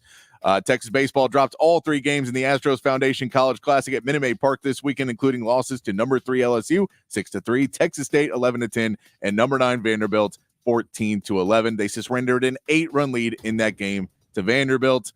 Texas baseball will be in action again tomorrow against the Texas A&M Aggies. In the NBA, the Mavericks dropped games over the weekend to the Celtics and 76ers, while the Rockets were able to get a big win over the Suns, 118-109. Jalen Green had 34 points and 9 rebounds in that game, and the Spurs picked up a win over the Pacers on Sunday, 117-105. Victor Wembanyama, another crazy stat line, 31 points, 12 rebounds, 6 assists, and 6 blocks. And the Celtics beat the Warriors by a whopping 52 points on Sunday. Warriors go 7 for 41 from 3. The struggles continue as they fight for that play-in spots against the Lakers and see who can be the 10 seed in the West. And finally, Texas men's basketball got a much-needed win over Oklahoma State on Saturday, 81-65. Dylan DeSue had 17 points, 5 rebounds, and 5 assists. And Kendall Weaver, coming off the bench, played 22 minutes, added 16 points and a whole lot of energy. They take on number 15 Baylor tonight, who just upset Kansas. That game will be in Waco, 8 p.m. on ESPN. And that is your Horn headlines. Horn headlines brought to you by Top Gun Rentals and Lawn Equipment. Come enjoy food, beer, and the best deals of the year on all zero-turn mowers and steel lawn equipment in stock in both locations, March 22nd and 23rd. TopGun.net. We'll shoot you straight. All right, before we get into Rod's rant of the day, and thank you, Patrick, for the Horn headlines. Let's get into this combine performance. If it is possible for a program to win the combine, Texas won the NFL combine. Now I'm a little bit biased, of course, but I'm not the only one. Nationally, I do believe the narrative was about Texas football. There's a clip from Chase Daniel, who was on the NFL combine coverage, who actually stated something very similar, echoed the very same sentiment. Here's Chase Daniel talking about who he thinks won the NFL combine. Just hat tip, right? I mean, this was a remarkable performance. I mean, Xavier Worthy stole the show today, but I'll tell you who else stole the show. Texas football, Longhorn Nation, with all those guys that they had, Xavier Worthy, Keelan Robinson, Adonai Mitchell, Jatavian Sanders. Just the whole combine was this Texas clinic, and it was insane. And you look at this, like 4.21, okay? He's the fastest man ever at the combine, but he ran a 4.25 on his first run, which would have been the 5th fastest in combine history as well. So he has the 1st and the 5th fastest combine time ever. That is kind of freaky, actually. I didn't even think about that. Yeah. The 1st and the 5th. And how about this? Coach Sark has coached both the fastest and the 2nd fastest players in combine history because he coached John Ross too. I mean, that guy finds he's got a type, don't he? He seems to find speed wherever it is. He wants speed demons at the wide receiver position. He's got another one in actually Isaiah Bond, who's kind of fast too. Actually, had one of the I think he had the fastest 200 in the nation when he was coming out. Yeah, so Sark's covered speed. That's pretty clear, and that's exactly what was on display with X-Man. Xavier Worthy did put on a show. As you pointed out, Patrick, I mean, he had a lot of confidence, and a lot of that competitive sickness that I talk about, that you run a 4.25 and still go out there and run the 4.2, 4.22 or 4.21 actually when he broke the record. I remarked that I thought it was scary how fast Xavier Worthy is, because if you run a 4.25 and then you're confident you can run a 4.22, which he was, because he said, I'm going to run again because I believe I can break the record, then that says you've been regularly in your practice sessions hovering around 4.23, 4.22. That means he's running this guys regularly. This wasn't a freakish, performance where he ran 4.25 and went, "Oh, it's the fastest I've ever run. I'm done, guys. I'm done. That's the fastest I've ever run. I want to put that on the record." No. He went back to run the other 40 because he wanted to break the record and believed he could. That's because practice, all right, makes perfect. He had practiced running that 40, and I believe in practice. And somebody asked him, I'm sure he'll tell him that he had been running 4.2, a low 4.2 regularly, consistently. I mean, you have to imagine he's run faster than a 4.21 in practice. I think you're right, Patrick. Like, you have to imagine that that wasn't the fastest he's ever done it. He just said, you know what, I know what I could do because I got a 4.19 once, or something like that, something crazy like that. He goes, no, I got that once, so I know what I can do. It just seems like he knew he could break 4.22 easily, or not easily, but he knew he could break it, and he came into it with that confidence that he was going again. That there apparently was no doubt in it. And like we said, too, having the name Worthy pays off in that one, because you get to be the guy going at the end. You get to be the one that is the main event, that you put up a 4.25 and then you're running again. And so all the momentum is now on everyone in the crowd knows. And you mentioned earlier, like, and you see the crowd and they're watching this. You got to remember, this crowd is not only that, they're also watching the fastest people run over and over again. Yes. Like, they had already watched all these other wide receivers. They'd watched 4.3 times and all that. And then to see a 4.21 where you see it and you go, how is that faster than everything we just saw of these guys being insanely fast? I know. Like I said, watching world-class speed in person, it's different, guys. It is. That's why I say you should go to track meets. Go to Texas State track meets or Texas relays and go watch some of the fastest human beings on the planet run. It is, like I said, it'll change you. It'll distort your view and image of what speed is. But Xavier Worthy's got that. He's got world-class speed.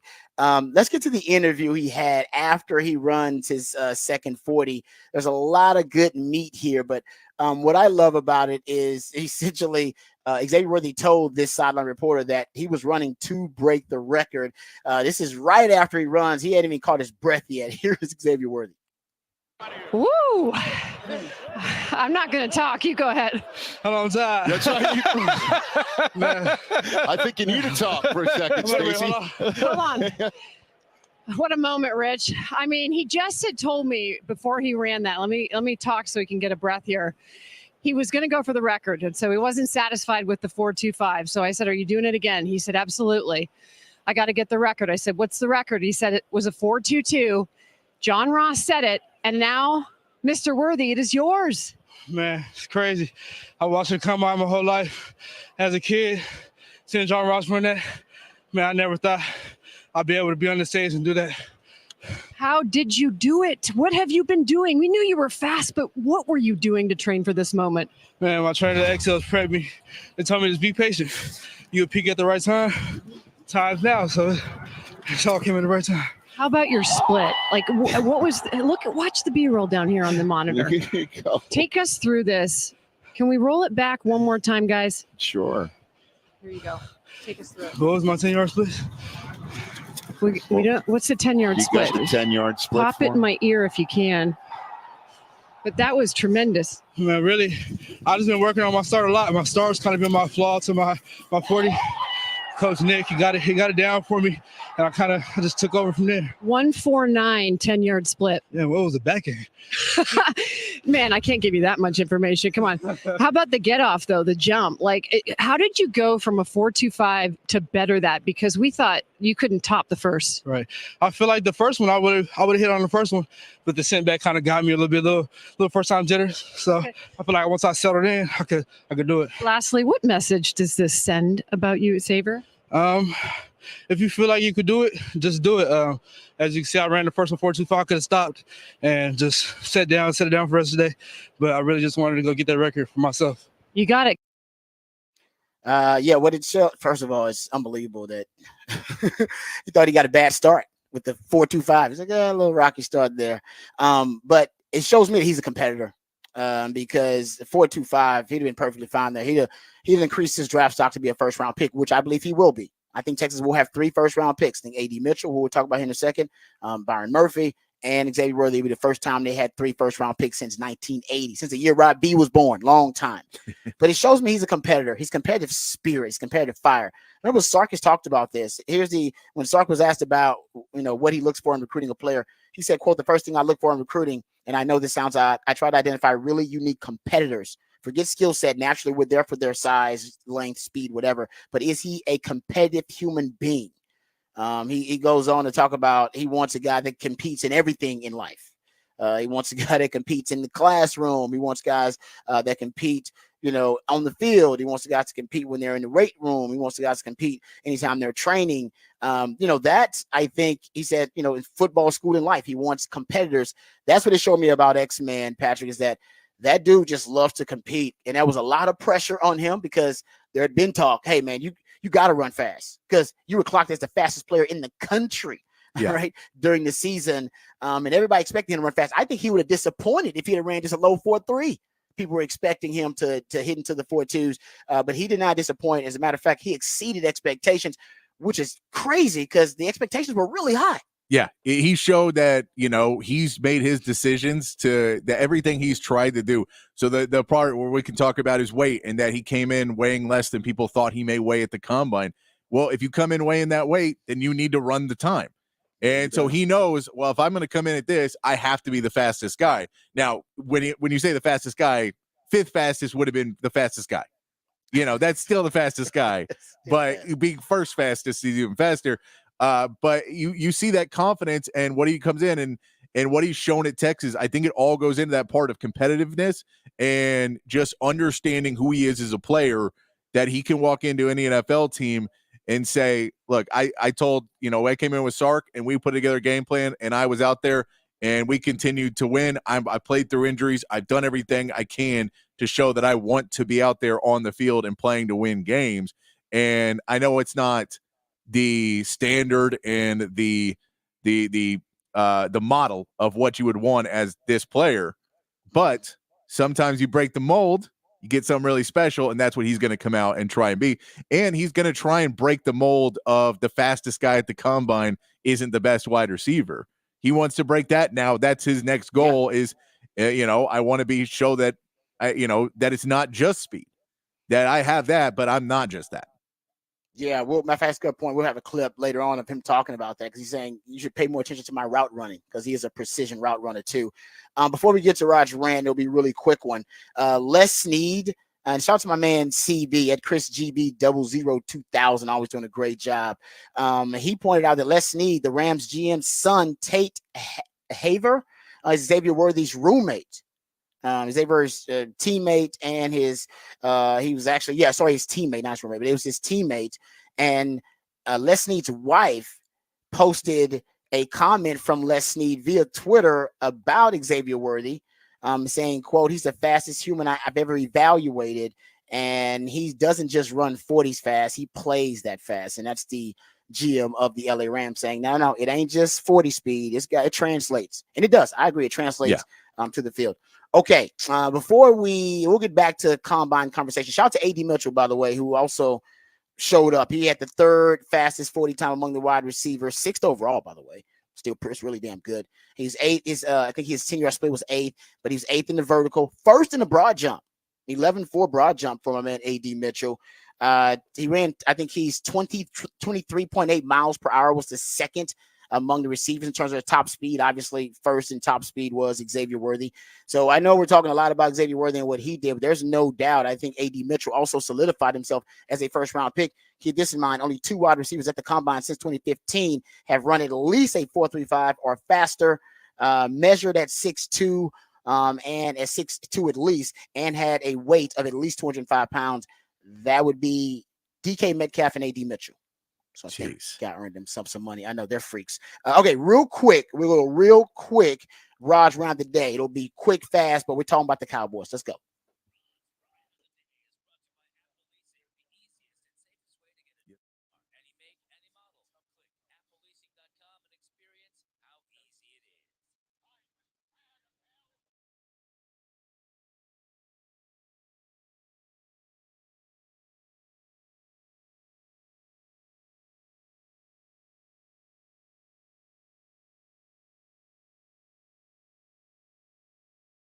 Okay, now there's something happening with the Cowboys, and I'm not sure exactly what it is. I follow the Cowboys as closely as anybody. Jerry Jones may be putting the Cowboys on notice. Maybe Jerry Jones wants to have the entire Cowboys organization in a contract year, because he's admitting now that he doesn't have to do a deal with Dak Prescott, that he could have Dak Prescott going into next season in a contract year, which is rare for a franchise quarterback. It just don't happen in the NFL. You don't see that. And the reports are that he's asking for potentially $60 million a year, which would make him the highest paid quarterback in the league. We know that Mike McCarthy is a lame duck coach. Mm-hmm. He's in a prove-it year. So he's on a contract year. We know also that Mike Zimmer and the assistant coaches signed one-year deals. Jerry Jones was asked, and my man Patrick pulled the clip. He was asked, and I believe it's by Clarence Hill, the Fort Worth Star-Telegram, were the Cowboys going to go all in this year? Here is Jerry Jones.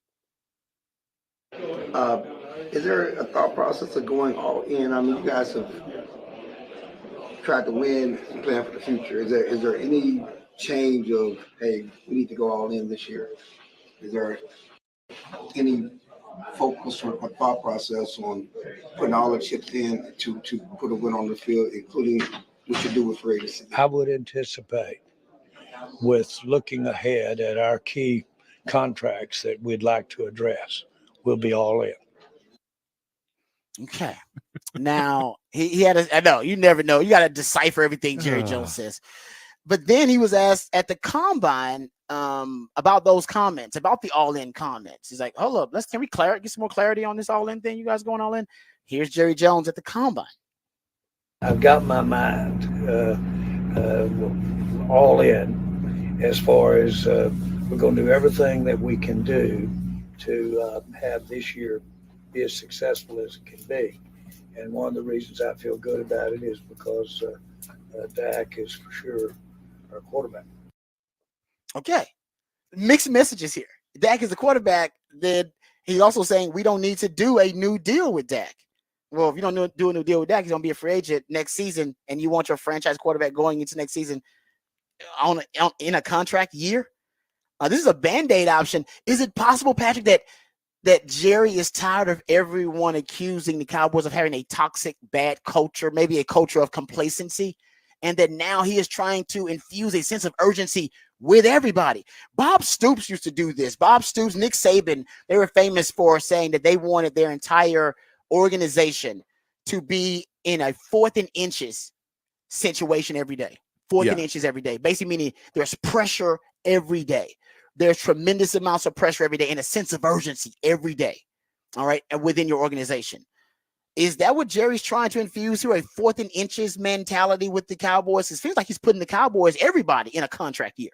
Yeah. I mean, it looks as if he says, I'm going to play hardball. And, the all in seems to be he wants his players to be all in. Mm-hmm. That I don't think he's like, all in doesn't mean I'm spending more money or we're doing any of that. Which Jerry will spend the money. I'm not like, but he doesn't necessarily play the salary cap, going to pay for it down the road guy. It's not the money so much as the paying for it down the road.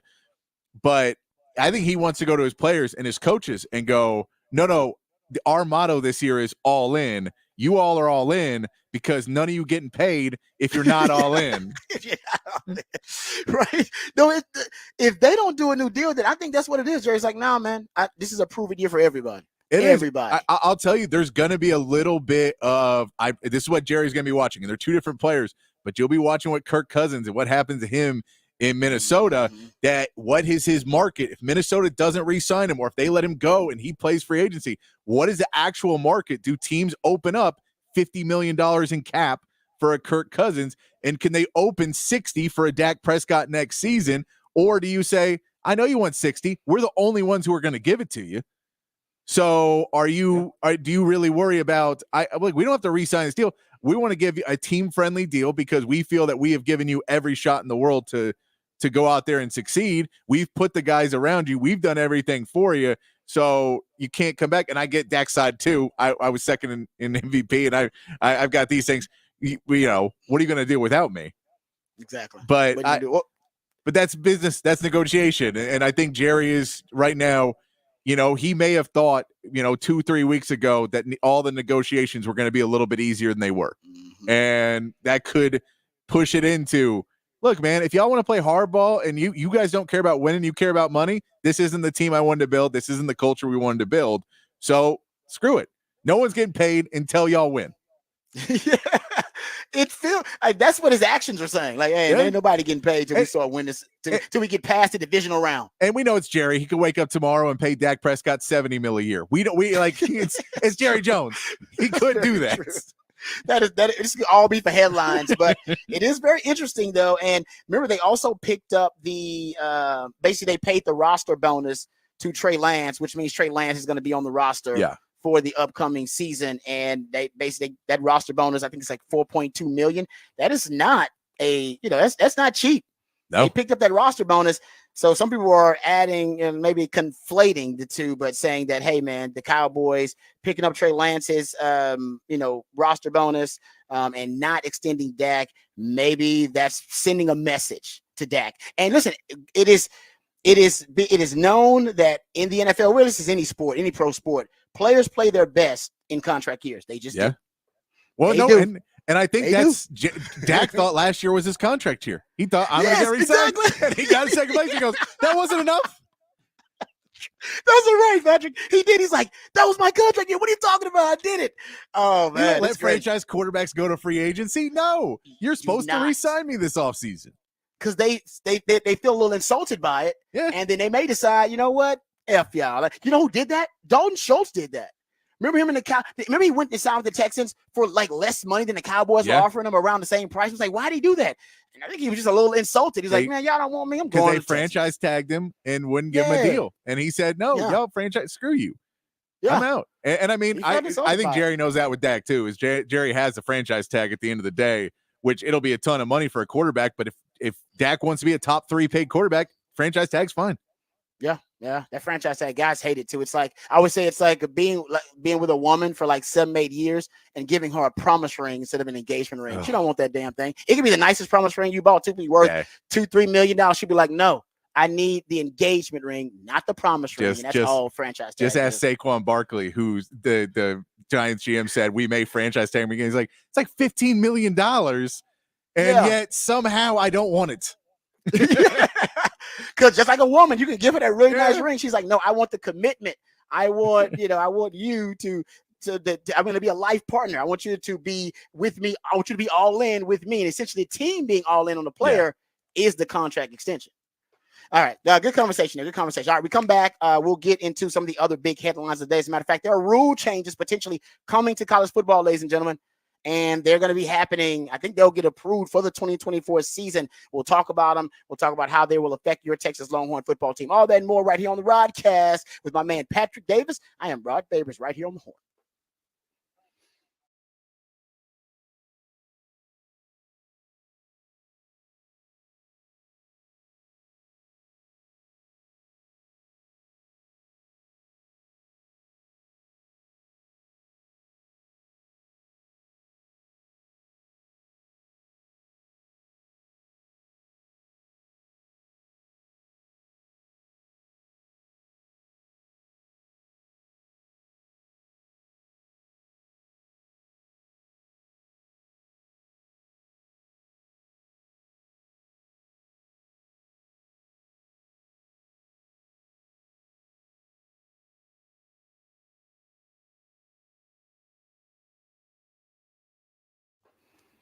Hey, what's up, folks? This is Lifetime Longhorn Rod Babers. You know, I always talk to you guys about Apple Leasing because Apple Leasing has been doing business here in Austin for 40 years, a really long time, because they do it the right way by taking care of their customers, making sure that you get the most bang for your buck, making sure that customer satisfaction is their top priority. A lot of you out there have been sitting in traffic right now. Just heard the traffic update. You're probably sitting in traffic listening to the horn, and we appreciate it. But if you're sitting in traffic, you may be thinking about what kind of car you're driving. Maybe thinking your car's a little run down, maybe it's a little old, maybe it no longer fits your lifestyle. Maybe you need a bigger car. Maybe you need a truck.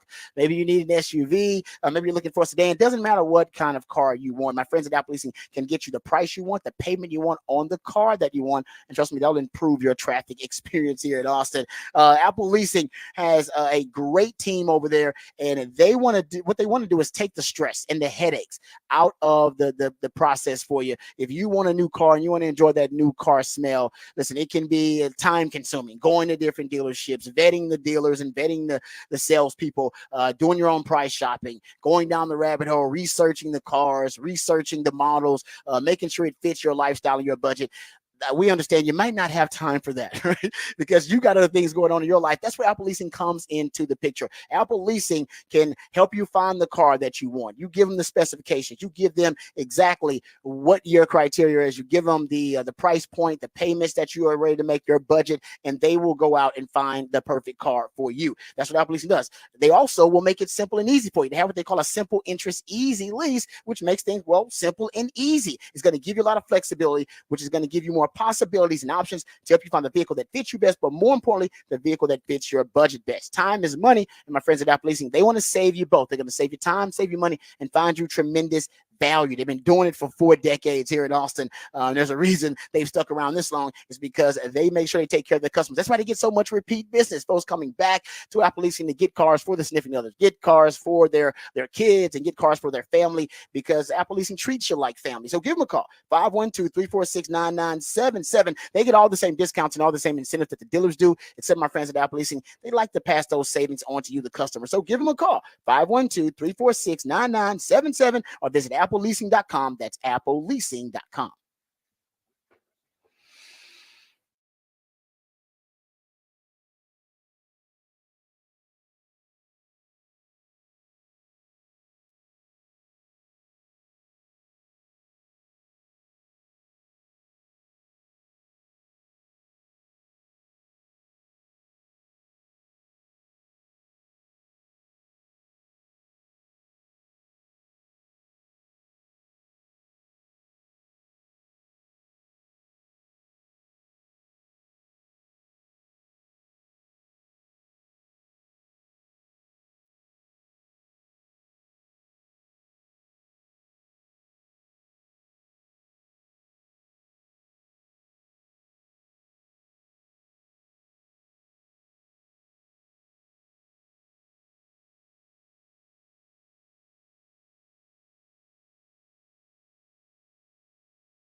All right, welcome back to the Rodcast featuring my man Patrick Davis. I am lifetime Longhorn Rod Babers. You can catch Patrick Davis in the Twitterverse at It's Patrick Davis. I'm at Rod Babers in the Twitterverse. 447-3776. That is the number to the text line. And if your questions or comments, big fat poll of the day.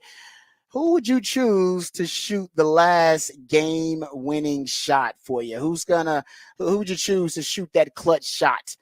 Game on the line. You could go male, female. You could go, past. You can go present. Hell, you can go future if you want to. You can go with somebody who hadn't gotten to the league yet, who you think is going to make it and be a great player. We want to know who would you choose to shoot that potential game-winning shot.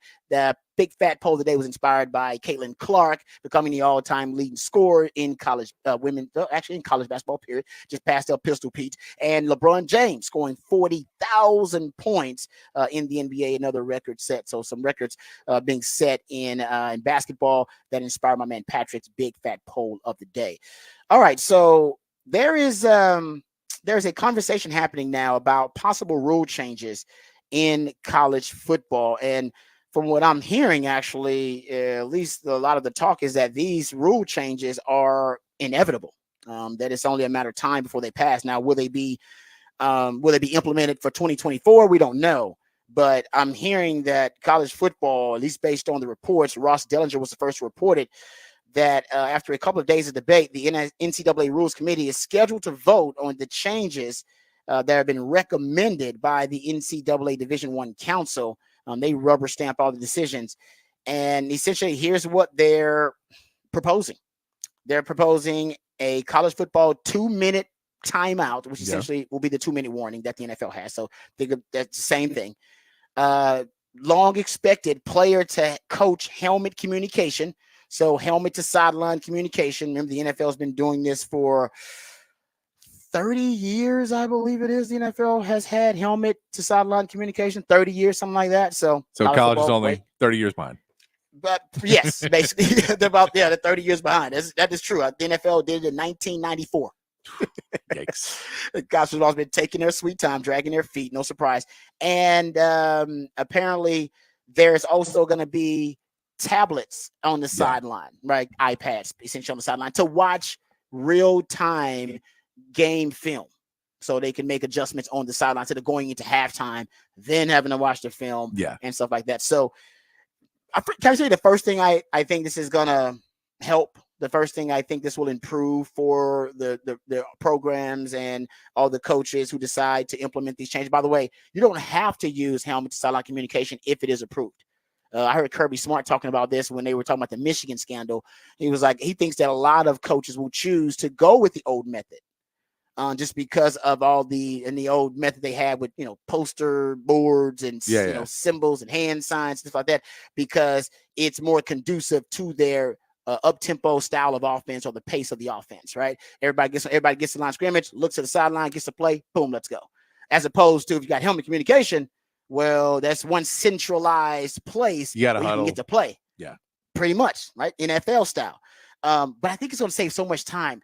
Think about how much time you spend as a coach during the week coding and translating your plays into pop culture symbols and hand signs and poster boards. And I mean, it's just that's got to be just draining when you're only allotted a certain amount of time per week to practice and meet with your players on the sidelines.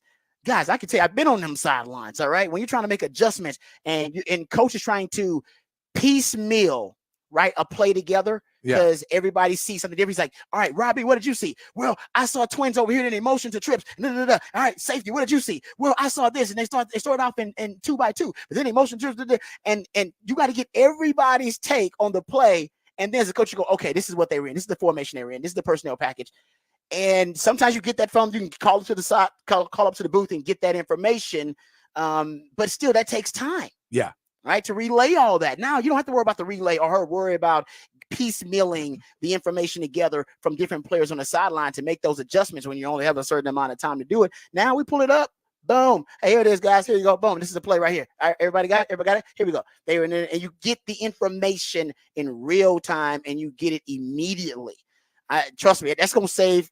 And if you're a really good coach, it could end up giving you a ton of more time on the sideline. Really, you can't even quantify the impact of that if you're a player or a coach. Yeah, and I mean, I first off, I agree 100%. The whole when you have when this is supposed to be student athletes and they're in class trying to learn the things they're supposed to be learning there, and then they come in and every week you have to go, hey, we have to change up all our signals again. Hey, we have to change this up because someone may know. So we have to keep reteaching you these things. So you're supposed to be remembering art history, but now you got to remember that SpongeBob means that you're taking a fly route, and so. Like, it's just a weird, like, that's a part of the game where you go, if you can get rid of that, and yes, it may, certain coaches will probably still have both things, because saying that you still have that doesn't mean you don't have the other, because you can still talk to your quarterback, because that's the key is I need my wide receivers to know what route they're running. They don't necessarily need to know everything else. But I need my quarterback to understand, hey, this is what we're doing, and we're sending our offensive lineman here, and I need you to read this way. And for Sark, when you talk about coaches that have relationships with their quarterbacks, and a lot of the guys will put it to their offensive coordinator or their quarterback coach or whoever has the best relationship with that quarterback to be the guy in the helmet, but to give it to somebody that has the ability to talk to the quarterback and go, okay, watch for this blitzer. Okay, watch for, hey, when you're making the reads, make sure you check down. And I see this, and I know in the playbook, this is your third option. Make that your number 2. And things like that where you can just kind of walk.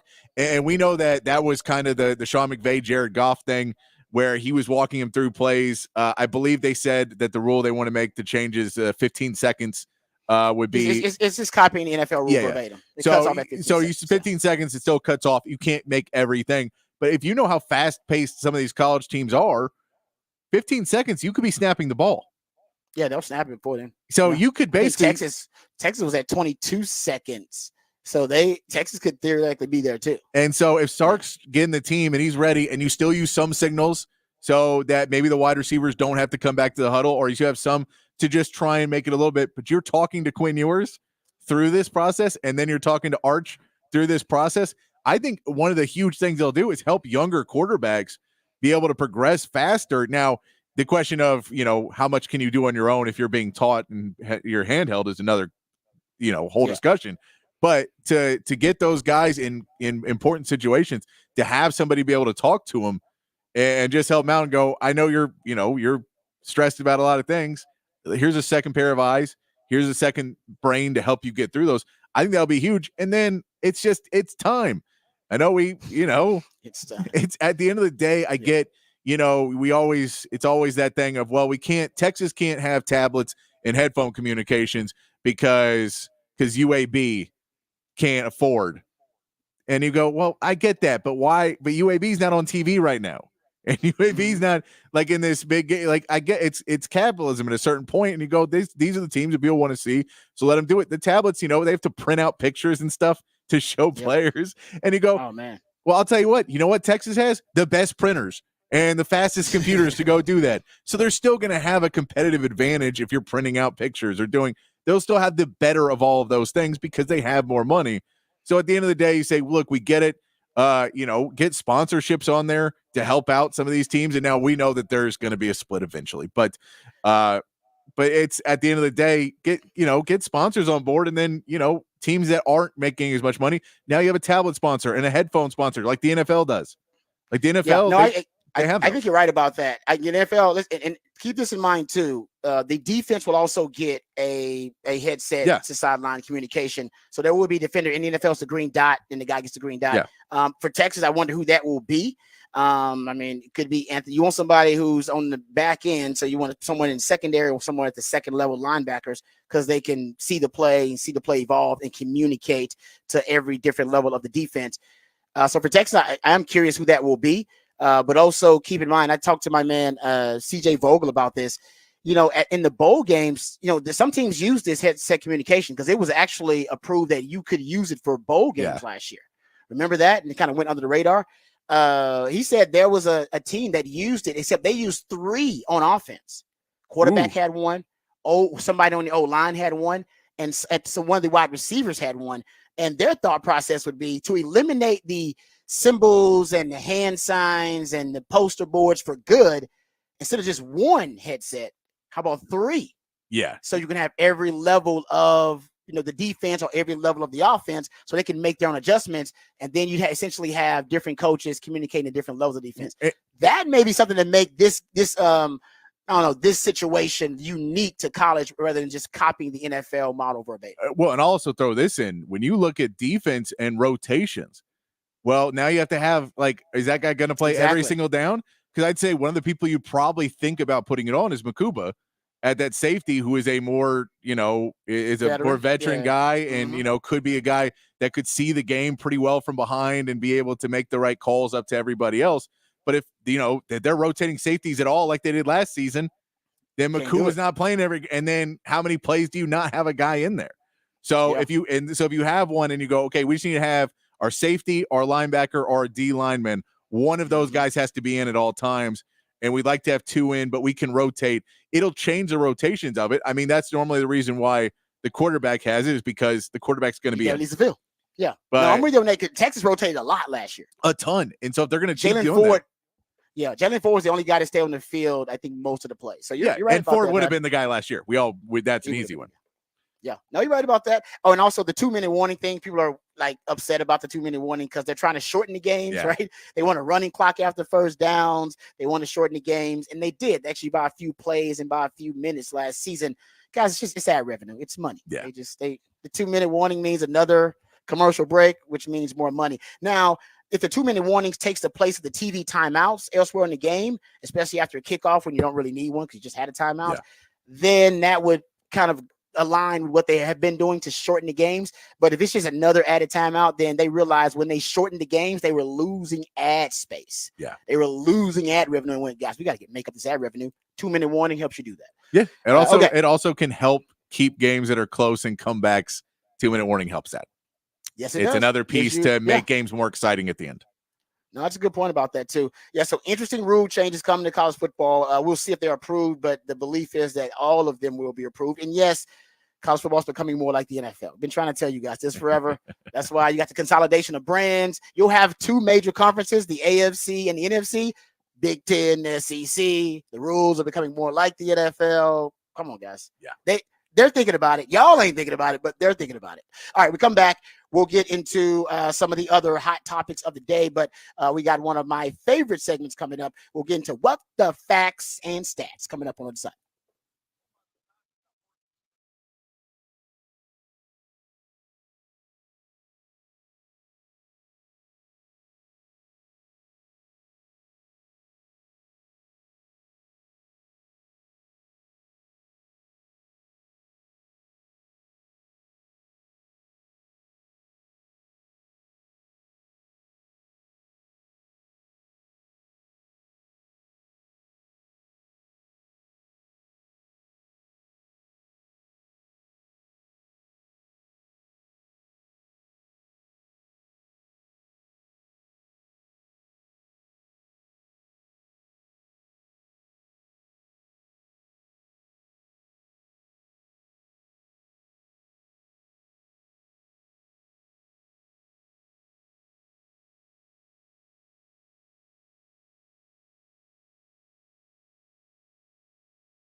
All right, welcome back to another edition of the Rodcast with my man Patrick Davis. I'm lifetime Longhorn Rod Babers.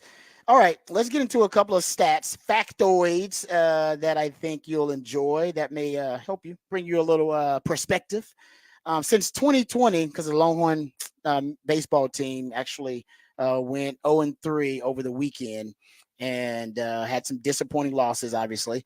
But just so Longhorn fans aren't freaking out about the Longhorns dropping 3 games over the weekend. Since 20, shout out to my man Danny Davis of the Austin American Statesman. Since 2020, Texas is 3-11 in early season showcases hosted by the Astros and the Rangers. They were obviously in Minute Maid this past weekend in H-Town. That showcase hosted by the Astros, of course. And the Longhorns on the verge of, obviously, they dropped 3. So just so if you're freaking out about that, and shout out to my man Bob Ballou, who points out that in 2020, they obviously the season was canceled, but remember the Longhorns went to the College World Series and were co-Big 12 champs in 2021. They went to the College World Series in 2022 and reached the Super Regionals and co-Big 12 champs in 2023. So, yeah, Danny Davis has pointed out you have since 2020, the Longhorns have not shown up in these early season showcases, but they have improved dramatically and been able to show up at the end of the season, make it to the College World Series, or contend for a Big 12 championship. So don't freak out. No, don't freak out. I know people are a little bit worried about the pitching because David Pierce is now taking over pitching coach duties, and he's the guy going after it. And then the pitching did not look good, of course, blowing that lead to Vanderbilt and giving up double-digit runs in 2 games over the weekend. So there is some worries about that. But again, he has proved to be able to put it together by the end of the season and get the team where they need to be. But yeah, he likes to put himself in the hot seat every single year, doesn't he? I mean, you started 2023 through 11 games. You were what, 4-7?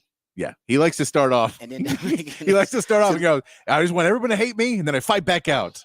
Hey, like TNT, David Pierce loves drama, and he seems to thrive in it. So I wouldn't freak out if you're a Longhorn fan there. All right, one other quick factoid where we get out here in what the stats and what the facts, because we saw over the weekend not only Texas men's baseball, so obviously they were a little disappointing, but Texas men's swimming and diving and the women's swimming and diving, swept the Big 12 championships. 45th straight conference title for Eddie Reese. And also, you're going to look at the Longhorns now have 6 Big 12 championships. Shout out to John Bianco at UT_Bianco. 6 Big 12 championships in their final year in the Big 12. No other Big 12 school has more than 2 Big 12 titles in that same calendar year. So now the Longhorns have won 42 Big 12 championships over the last 4 years since 2020. Yeah, dominating in their farewell tour of the Big 12. All right, come back. We'll get into more of the combine performances from the Longhorns. We'll talk about how they won the NFL combine. We'll also get into some Texas football conversation, go behind the burnt orange curtain. We still haven't talked much NBA. Lots of NBA discussion to get into as well with my man Patrick Davis. We'll be right back with another edition of the Rodcast featuring my man Patrick Davis. I'm lifetime Longhorn Rod Babers right here on the Horn.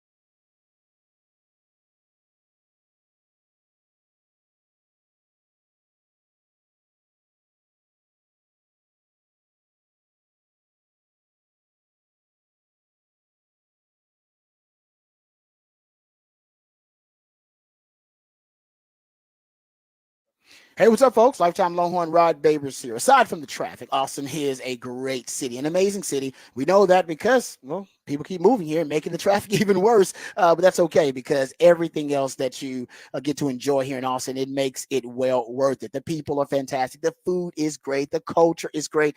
Even the iconic landmarks around town that make the city so unique are fantastic. And many of the iconic landmarks that we love in this city were created and built by the hands and skilled craftsmanship of ironworkers local Union 482, like the Pennybacker Bridge and DKR Stadium for that matter. And the folks over at Ironworkers Local Union 482 right now are hiring over 3,000 people for a big project right here in Central Texas. So if you're looking for an exciting employment opportunity or a refreshing career change, you can become a member of Ironworkers Local Union 482 right now. Like I said, they're hiring over 3,000 people and they're offering competitive wages, competitive benefits, and a pension plan. They even offer training for unskilled labor through their apprenticeship program. So become a member of Ironworkers Local Union 482 and take pride in the type of teamwork and craftsmanship that helps shape the future of our great city. Maximize your potential and accept the challenge of becoming the best version of yourself right now by going online to apply at ironworkers482.org. Go online and apply at ironworkers482.org.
All right, welcome back to another edition of the Rodcast. I am lifetime Longhorn Rod Babers, joined by co-host Patrick Davis. You can reach him via Twitter at It's Patrick Davis in the Twitterverse. You want to shout out to the Ideallionaire, big fat poll of the day. Also been a hot topic of conversation. Who would you choose to shoot the last game-winning shot? All right, everything on the line. We can even say it's for a championship. Who are you going to choose to shoot that game-winning shot? Who's got that clutch gene to you? It can be past, present. It can be male, female, college, or NBA. Doesn't matter. We want your opinion on who would shoot that last game winner for you. Also, you can reach me via Twitter at Rod Babers in the Twitterverse. You heard W.C. Clark because my man Patrick, also a music aficionado, if you will. Some people call him a music snob, but that's not the case. He does not judge you for your ignorance in the musical realm. But he is a man very connected behind the scenes in the music world in Austin, and wanted to show some love to W.C. Clark, who passed away, a music legend in this town. So you're dedicating today's music to a tribute, if you will, to W.C. Clark. Yeah, we do Smooth Soul Monday or Blue Monday, or we do stuff like that. And we've always thought, who better than W.C. Clark to do it? I had a texter bring up a good point. If you've heard Stevie Ray Vaughan, W.C. Clark was a mentor to Stevie Ray Vaughan when he came to town. I did not know that. Yeah, so he's been around for a long time, been a big integral part of helping a lot of young people and helping a lot of people in this town play music. So, it was, seeing my timeline was a lot of love for W.C. Clark over the weekend. So, we thought, well, why not? He's got enough good music. Like, I'm telling you, I hope some of you go out and, his stuff's online. So go out and check out some W.C. Clark. There's some good stuff out there. Yeah, no doubt. A fixture in this community here for a long time. So RIP to a legend, W.C. Clark. And we're showing some love to him with the tributes today. Shout out to my man Patrick. Always coming up with that's why we call him the Ideallionaire, the musically themed days of the week. I have nothing to do with that. That is Patrick. Patrick does all that work. A man does like 4 or 5 different jobs around here. But we're happiest that he is the co-host of the Rodcast. Text line 512-447-3776. That's how you reach us on the text line. We would love your questions, comments, and anything you have to say, especially about the Longhorns and their performance at the NFL Combine. It's tough to say that a program can win the NFL Combine, if that is possible, but I do believe the Longhorns were the most talked about program at the NFL Combine. Of course, for Xavier Worthy breaking the 40 record at the Combine with a 4.21. That goes without saying. That Xavier Worthy stole the show. The main event of the Combine, a TV show, is the 40-yard dash, and he's the fastest human being to ever run the 40-yard dash at the Combine. But when you go back to T'Vondre Sweat, you talked about this earlier, Patrick. He might be the biggest human at the Combine. Yeah. You got that. You got Byron Murphy, who increased his draft stock. People are saying he should be the first first defensive player taken off the board at the NFL draft. Now you have A.D. Mitchell. We haven't talked enough about A.D. Mitchell, but he ran the 3rd fastest 40 for wide receivers, ran a 4.3, which I think just increased his draft stock. Now he's on potentially a meteoric rise up draft boards potentially, and now he's going to be maybe a top 5 receiver. So it looks like he's going to be a first-round guy. Byron Murphy's going to be a first-round guy, and I'd be shocked if Xavier Worthy 40-yard dash didn't propel him also into the first round. Ladies and gentlemen, that would be the first time the Longhorns have 3 first-round picks since 1980. That was the year I was born. Long time, Patrick, since Texas had this many high-level prospects in the draft. Yeah, it would be a big move. And I think it was one of those things when you say win the Combine, it was all week long because it was from T'Vondre Sweat and Byron Murphy stealing the show on Thursday to on Saturday. Xavier Worthy, Christian Jones then had a show out. They talked about Jatavion Sanders and his catching and his hands, about how he has catcher's mitts for hands, and people were loving seeing that. You go over to just everybody. Keelan Robinson actually had a good. Yeah, I mean, he had the second fastest 10-yard split in the 4th 40-yard dash among running backs. It wasn't bad. Yeah, it was a good overall weekend. And that's, when we talk about how many people were there, again, I thought Michigan was going to be the people to steal the show because they had so many. And then you look at Texas, and that's with Jalen Ford kind of having to opt out of some things after his whatever happened, where he did a couple of jumps and then was out. And, Jordan Whittington was there, was doing interviews, but not able to go. And Texas still could steal the show. Down a couple guys that could still steal the show. And if you say, can you win? I guarantee you Sark said they won. Sark is saying on recruiting phone calls, Yes. he is saying they Amen, won. brother. Well, just because it's easy to say that, because I think nationally that was a big part of the narrative. I know we got some homer in us, and we are a little bit biased, but I'm telling you, nationally, the narrative was about Texas. As a matter of fact, there's a Chase Daniel clip. Can we get this ready, Patrick?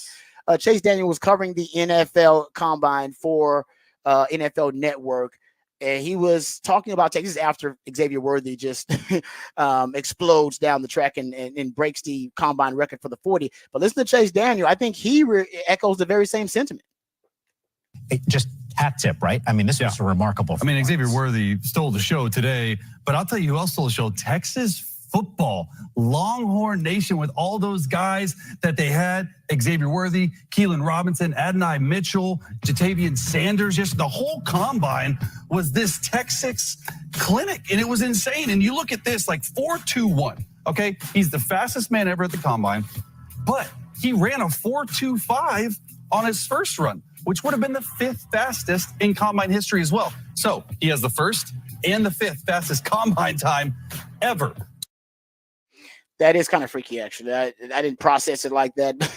And you think about it, John Ross, who had the previous record for the combine 40-yard dash, he's also Sark coached him. So does have a type. He likes fast, kind of small-ish receivers. He's got, like I said, if you look back at all my ex-girlfriends, you probably see I had a type too, right? Big booty brunettes, whatever it is. Sark's got a type at wide receiver. And by the way, he's good at picking them. He's good at picking his type of wide receiver. Maybe it's because he knows how to weaponize his type of wide receiver, but small-ish guys with freakish speed, yeah, you can play in this Sark offense. Yeah, I wonder if he, like, how much track meets he watched or other things in high school where he's trying to figure out who these guys are, where he watches their game film and sees, game speed and then figures out track speed, because they're two different things. Xavier Worthy has both. Yeah. We've seen he's setting records as fastest guys on the field too. So he's got both speeds. But those are two. I wonder how much the scouting part of it was something he picked up early on. Maybe it was a Pete Carroll thing. Maybe it was something he learned at USC of how to scout for speed. But he knows how to do it. He does. Remember Al Davis, the late great Al Davis? Yeah. He was obsessed with speed. Al Davis was a big fan of Sark. Remember, Al Davis wanted to hire Sark when he was in his prodigy phase of his coaching trajectory. He wanted to hire him early on, and that's one thing they vibed on. That just, man, we obsessed with speed. Remember, Al Davis would draft Xavier Worthy right now in the first round. If Al Davis had a top 10 pick and Al Davis was still alive, X-Man would be a top 10 pick. That's what you knew about it. Al Davis he was probably solely responsible for the obsession with the 40-yard dash. I mean, I think it was Paul Brown was the first one to implement. I think Gil Brandt was one of the first ones to use it as a data point evaluation. But I think Al Davis he's the reason it's overvalued today. Yeah. He overvalued the 40-yard dash from a sense, but there's no doubt, man. It's X-Man's 40 will make him a first-round pick, in my opinion. Doesn't necessarily always translate to NFL success and productivity, but it will make him a first-round pick. We'll talk more about that. We'll break down all the combine performances. Before we do, let's get educated. Let's get informed with my man Patrick Davis with the Horn Headlines. Horn Headlines brought to you by Top Gun Rentals and Lawn Equipment. Texas women's basketball finished their regular season on Saturday with a 71-46 win over BYU. Madison Booker had 20 points in the game. It was senior night. They were honoring Shaylee Gonzalez and Khadijah Fye. They also raised over $167,000 for the Neighborhood Longhorn Foundation as a part of the 10K for 10K they've been doing the last couple of years with Vic Schaefer, where if they bring in 10,000 people to the arena for the senior night, they will donate a lot of money to the Neighborhood Foundation, the Neighborhood Longhorn Foundation. They play again Saturday as the number 2 seed in the Big 12 tournament. Elsewhere in college basketball, Iowa's Caitlin Clark passed Pistol Pete Maravich for the most points scored by a Division I basketball player. Clark finishes her regular season now atop the record books with 3,685 career points, and that's before she gets into postseason play. Texas baseball dropped all three games in the Astros Foundation College Classic at Minute Maid Park this weekend, including losses to number 3 LSU 6-3, Texas State 11-10, and number 9 Vanderbilt 14-11. They surrendered an 8-run lead in that game to Vanderbilt. Texas baseball in action again tomorrow against the Aggies. In the NBA, the Mavericks dropped games over the weekend to the Celtics and 76ers, while the Rockets were able to get a big win over the Suns, 118-109. Jalen Green with 34 points and 9 rebounds in that game. And the Spurs picked up a win over the Pacers on Sunday night, 117-105. Victor Wembanyama, 31 points, 12 rebounds, 6 assists, and 6 blocks. The Celtics beat the Warriors by a whopping 52 points on Sunday as well. Warriors going 7 for 41 from 3 in the game. Never got it going. Finally, Texas men's basketball got a much-needed win over Oklahoma State on Saturday, 81-65. Dylan Dessou had 17 points, 5 rebounds, and 5 assists. And Kendall Weaver off the bench for 22 minutes, 16 points added there as well. They take on number 15 Baylor, who just upset Kansas tonight in Waco, 8 p.m. on ESPN. That is your Horn Headlines. Horn Headlines brought to you by Top Gun Rentals and Lawn Equipment. Come enjoy food, beer, and the best deals of the year on all zero-turn mowers and steel lawn equipment in stock at both locations March 22nd and 23rd. TopGun.net. We'll shoot you straight. All right, thank you, Patrick, for the Horn Headlines. Xavier Worthy definitely showed out at the NFL Combine. He was first overall in the 40, of course, because he broke the record. But first in a 10-yard split, fourth highest vertical for a wide receiver, fifth best broad jump for a wide receiver. He was just unbelievable. And the fact that he went back after the 4.25, you just heard Chase Daniel say, hey, man, he's got the fifth fastest time at the Combine, too, with the 4.25 on his first attempt. But then he went back in to run the 4.22. Two things. First of all, the first thing is he must have been running that a low 4.2 in practice to have that kind of confidence. Usually hit 4.25 and you're like, done, made my money, I'm good, I'll be drafted in the first round. And that 4.25 guaranteed all that. But then he went back and went and told the reporters that he was going back with the specific purpose of breaking the record. First, that's a lot of confidence, borderline arrogance and cockiness. But you only have that kind of arrogance and cockiness about something if you've done it multiple times, which means I think this dude's been running low 4.2s in workouts, which means his speed is consistent. It's not only exceptional and extraordinary, but it's consistent, and it does translate to the football field too. So that's one thing that really stood out to me is how confident he was to do that. And the thing that you talked, and by the way, give it up for Les Snead, who is the GM of the Rams. Shout out to my man, CB at Chris GB 0002000, points out that Les Snead, the Rams GM's son, Tate Haver, is Xavier Worthy's teammate. And Les Snead said that Xavier Worthy is the fastest human that he's ever evaluated. That was before the 40 time. And he said he doesn't just run 40s fast, he plays fast. That communicated through Xavier Worthy's teammate, who is also his son. So, like I said, this dude made himself a whole lot of money. But like I said, the confidence to be able to know that you were going to break the record, that just shows me, like I said, he's been doing that in practice a lot. Yeah. No, he's been doing it, and I have to imagine he's 4.21's not the fastest he's run. I agree with you. Because the confidence that he had to go back out there, the confidence he had to run it all at the Combine. We talked last week that it wasn't necessarily if he didn't run a 4.2 whatever, it was a failure. A 4.31 would have been a failure for him.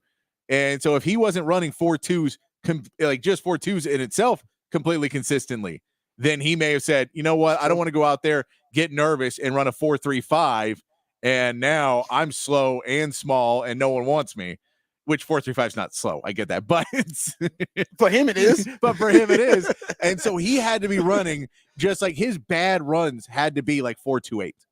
Agreed. And that's crazy to think. Slow starts. That he's running the slow start ones he was doing where he was like, I had troubles, with some of my starts at the beginning.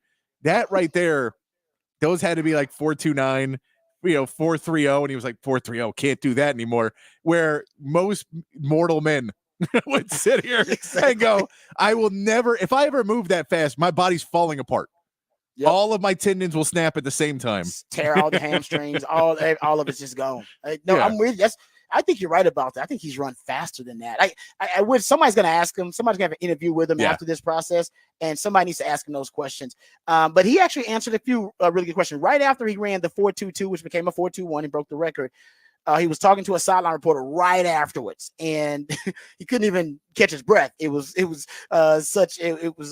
happened so soon right after the 40. But he reveals a lot of good information about his training and his mindset. Here is Xavier Worthy. Woo! I'm not going to talk. You go ahead. Hello, I'm tired. That's right. Man, I think you need to talk for a second, Stacey. Hold on. What a moment, Rich. I mean, he just had told me before he ran that. Let me talk so he can get a breath here. He was going to go for the record, and so he wasn't satisfied with the 4.25. So I said, "Are you doing it again?" He said, "Absolutely. I got to get the record." I said, "What's the record?" He said it was a 4.22. John Ross said it, and now, Mr. Worthy, it is yours. Man, it's crazy. I watched it come out my whole life. As a kid, seeing John Ross run that, man, I never thought I'd be able to be on the stage and do that. How did you do it? What have you been doing? We knew you were fast, but what were you doing to train for this moment? Man, my trainer at Excel prepped me and told me to just be patient. You'll peak at the right time. Time's now, so it's all came at the right time. How about your split? Like, what was? Watch the B-roll down here on the monitor. Take us through this. Can we roll it back one more time, guys? Sure. Here you go. Take us through it. What was my 10-yard split?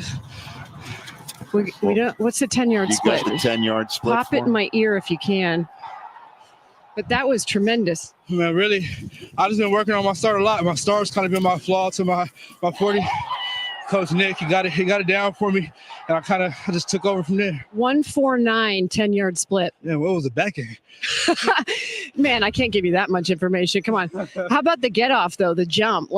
How did you go from a 4.25 to better that? Because we thought you couldn't top the first. Right. I feel like the first one I would have hit on the first one, but the sent back kind of got me a little first time jitters. So okay. I feel like once I settled in, I could do it. Lastly, what message does this send about you, Xavier? If you feel like you could do it, just do it. As you can see, I ran the first one 4.25. I could have stopped and just set it down for the rest of the day. But I really just wanted to go get that record for myself. You got it. There you go, Xavier Worthy. And I think what it shows me is the competitive spirit of this dude. Remember, Sark talks about, he wants somebody that's going to compete in football, life, in the classroom as well. The quote that I have from Sark when they were asked about what do you look for in recruiting a player, he said the first thing I look for in recruiting, and I know this sounds odd, I try to identify really unique competitors. Forget skill set. Naturally, we're there for their size, length, speed, whatever. But is he a competitive human being? There is no doubt Xavier Worthy is a competitive human being. I mean, he's asking about his 10-yard split. He's like, well, my 10-yard split. What's the split? What's the split? Because my split wasn't good. I don't know if I like that. I'm working on my start. I mean, that he's a competitive human being. There's no doubt about it. And that's why he went there to run the 40. As you talked about, real analytics clocked him as the fastest player in college football. He could have went on that. He could have stood on that. Like, I'm the fastest player in college football. GPS tracked, man. Come on now. Technology, GPS trackers got me there. No, he wanted to go there and show it in person. And trust me, when you see speed like that in person, it is different. When you go to a Texas State track meet or Texas relays, I was just looking at the boys 100 meters that was run the Texas State meet was this past weekend. 7th place, 10.64. 7th place, 10.64. Just world-class speed. And that's what Xavier Worthy's got. He's got world-class speed. He's a track guy and a football guy. Rarely do you have that combination. And I think he is one of those rare combinations, and it's definitely going to get him drafted in the first round. There's no doubt about it. Yeah, I mean, there's too many people that love speed. There's too many people that base, and we know when we talk about Sark loves his speed, and there's coaches in the NFL who are right now salivating at the thought of what they could do with Xavier Worthy running that route and know what they have at other positions. And you have to think that the Chiefs would love to bring him in if they get a shot. If he falls to 32, that's a guy that you feel can come in and Rashee Rice is there now, and you add Rashee Rice and Xavier Worthy over there. That's two good players right there you can put together. And, everything you wanted from Kadarius Toney, well, now we can get that in Xavier Worthy. Those types of players, and that's it. Kadarius Toney was the top pick. I mean, and we see that. Yeah. So, I'm with you. I think Xavier Worthy right now, if he doesn't go in the first round, it's solely in the fact that there is never a run on wide receivers, and people just don't pick them, and there's too many wide receivers available in the first round.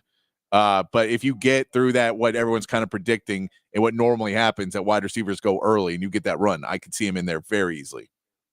Yeah, Matt Miller's predicting 8 wide receivers in the first round. Yeah. He likes Xavier Worthy. Had him in the first round of his last mock draft. Has him as his 35th overall prospect. But like you said, there'll be a run on wide receivers early in this draft. He also brought up that there were concerns about Xavier Worthy's frame, but his record-setting speed will ease any of those concerns. I'll just tell you what the narrative is going to be right now, and we'll get into some of the other performers at the NFL Combine for the Longhorns when we go behind the burnt orange curtain next segment. So I don't just think it's going to be heavy Xavier Worthy. We'll talk about the other guys next segment. But the narrative is about to shift for Xavier Worthy. They're going to start talking about his frame. All right, he's 5'11", 165. That is a small-ish wide receiver. And that's why they have what they call speed scores. Speed scores are weight-adjusted scores for players with speed. I mean, think about it. John Ross, who set the combine record for the 40 before Xavier Worthy broke it, was 23 pounds heavier than Xavier Worthy, right? Brian Thomas, the LSU wide receiver, 44 pounds heavier than Xavier Worthy and ran a 4.33. A.D. Mitchell ran a 4.34 at 205 pounds. Xavier Worthy, 165 pounds. Like you said, Patrick, if you're going to come in light, you better run fast. Yeah. And he did. He ran fast, but I'm going to tell you right now, look at his speed score. His speed score is 9th. He had the 9th best speed score at the combine because there's, like I said, it's weight adjusted. So you're going to start to see the narrative shift about his body mass and how slight he is and how slim he is. Now, what's helping him right now is that the trend in the NFL, I brought this up earlier, if you look at players and talk about body mass index, it's a cumulative analytical stat about, your weight and your height, and it's a combination of the two. X-Man is at 23 BMI, body mass index. Devontae Smith was at 23.1, just to give you a little bit of a perspective on that. There have been 24 wide receivers drafted in the first 2 rounds of the NFL draft with a 25 BMI or less since 2000. 9 of those have happened since Devontae Smith was drafted, I think at 10th overall. That is a Sark guy, by the way. Right? He's slight, he's small, he's speedy. So you're talking about there's a 3-year period. The last 3 years, you've had in the last 3 years 10 wide receivers who fit that criteria. 25 BMI or less drafted in the first 2 rounds. Prior to 2021, you had 14 wide receivers in 21 years taken in the first 2 rounds who had a 25 BMI or less. So the NFL now is starting to consider and have they're changing their opinion. They have better perspective on these wide receivers who are small-ish guys. But I mean, that's the realm that my man Xavier Worthy is going to be in. And if you go look at it, the only wide receiver who is a 1,000-yard wide receiver who is top 50 in terms of the lightest receivers at the combine, looking at their body mass index. He's the 9th lightest receiver at the combine since at least 2000. And only 2 receivers have 1,000 yards on their resume who have been in the top 50 lightest receivers at the combine. Deshaun Jackson and Devontae Smith. And by the way, Devontae Smith didn't actually go to the combine. He worked out the pro day. I just put him in there because I don't want people talking, what are you talking about? Devontae Smith was like, yeah, but he didn't go to the combine. Yeah. So actually, it's only been basically 1 wide receiver at the combine among the top 50 lightest who has had 1,000 yards, and that's Deshaun Jackson. So the goal for Xavier Worthy is Deshaun Jackson. It's going to be Devontae Smith. And also keep in mind, if you're looking at just elite speed, the fastest wide receivers in combine history, the top 25 fastest receivers in combine history, you know how many have 1,000 yards? Just 1. Only 1 has had 1,000 yards receiving at the NFL level, and that's Santana Moss. So, for my man Xavier Worthy, the question is, can he be a 1,000-yard receiver? We've only had 2,000-yard receivers, basically, who are as slight and as slim as Xavier Worthy is since 2000. And we've only had 1 receiver that's as fast as he is, top end speed-wise, get to 1,000 yards at the NFL Combine in its history. That's the question. It's going to be, but that's... Is he a 1,000-yard receiver at the NFL level? I'll ask you, Patch. Is he a 1,000-yard receiver at the NFL level? Look, it depends on where he goes because, yes, if you don't have the right coaches, the right culture, the right quarterback, then, yeah, it's a lot harder. I don't think he's DeAndre Hopkins that he's going to turn, bad quarterbacks into great quarterbacks because he's going to be a guy that needs the ball to be placed downfield. And if he has a guy who can't throw the ball deep, then he may not have 1,000 yards. But if we want to look at guys like him who can break records and do whatever else, it is that break the mold kind of guy. You can say, well, you can take everything else, but that guy ran a 4.29. He did not run the 4.21. He is not the fastest. He's not as competitive as me. He doesn't work as hard as I do. I will outwork him. I'll outwork everybody to get where I want to be. But yeah, I definitely think you put him in the right system, the right quarterback, he could easily have that. And the guy I'll use too is Tank Dell, who is coming in with a rookie quarterback, and I think if he doesn't get hurt, gets close to that number. Round 3. Yeah. Oh no, I'm just saying saying. rounds up. I agree with you, but I'm saying my point was the receivers that were drafted higher like that. No, exactly. I'm using Tank as an example of a slight wide receiver who came out last season and is in the new NFL. I agree that he's not part of that, but but that's all. My point is, I think he could be a guy who gets drafted early, and if he gets put on the right team, the good news is if he's a first round pick, he's probably going late first round, which means you're usually falling into a better team. I agree with that. Oh, because right now Mel Kiper's got him going. I believe Mel Kiper's going to the Chiefs. Yeah. If he does that, if he goes to the Chiefs, he's going to be on his way to potentially being a Hall of Fame receiver. I'm not making that up because he'll have the best quarterback and the best play caller, and he will be honestly, he'll be the featured wide receiver. He'll become wide receiver 1. The question is, where's he going to go when Kansas City doesn't pay him? Because we know Kansas City don't pay nobody. They don't pay no damn. But ask Chris Jones. Chris Jones like, I'm trying to get paid, man. Good point there. All right, we come back. We go behind the burn orange curtain. We'll talk about the rest of the performances at the NFL Combine, aside from X-Man who stole the show. Coming right back. This is the Rodcast featuring my man Patrick Davis. I'm Lifetime Longhorn Rod Davis right here on the horn. Good stuff.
All right, welcome back to the Rodcast. My man Patrick Davis. I am Rod Babers. Let's talk some Texas football. Let's finish discussing all the guys at the NFL Combine. We haven't had a chance to dive deep into all of the different showcase performances at the NFL Combine. So we're talking about Xavier Worthy, and he deserves our attention. He deserves the headlines because he was the main event, and I think the biggest headline and the biggest story at the Combine. But a lot of the Longhorns showed out and showed up. A.D. Mitchell.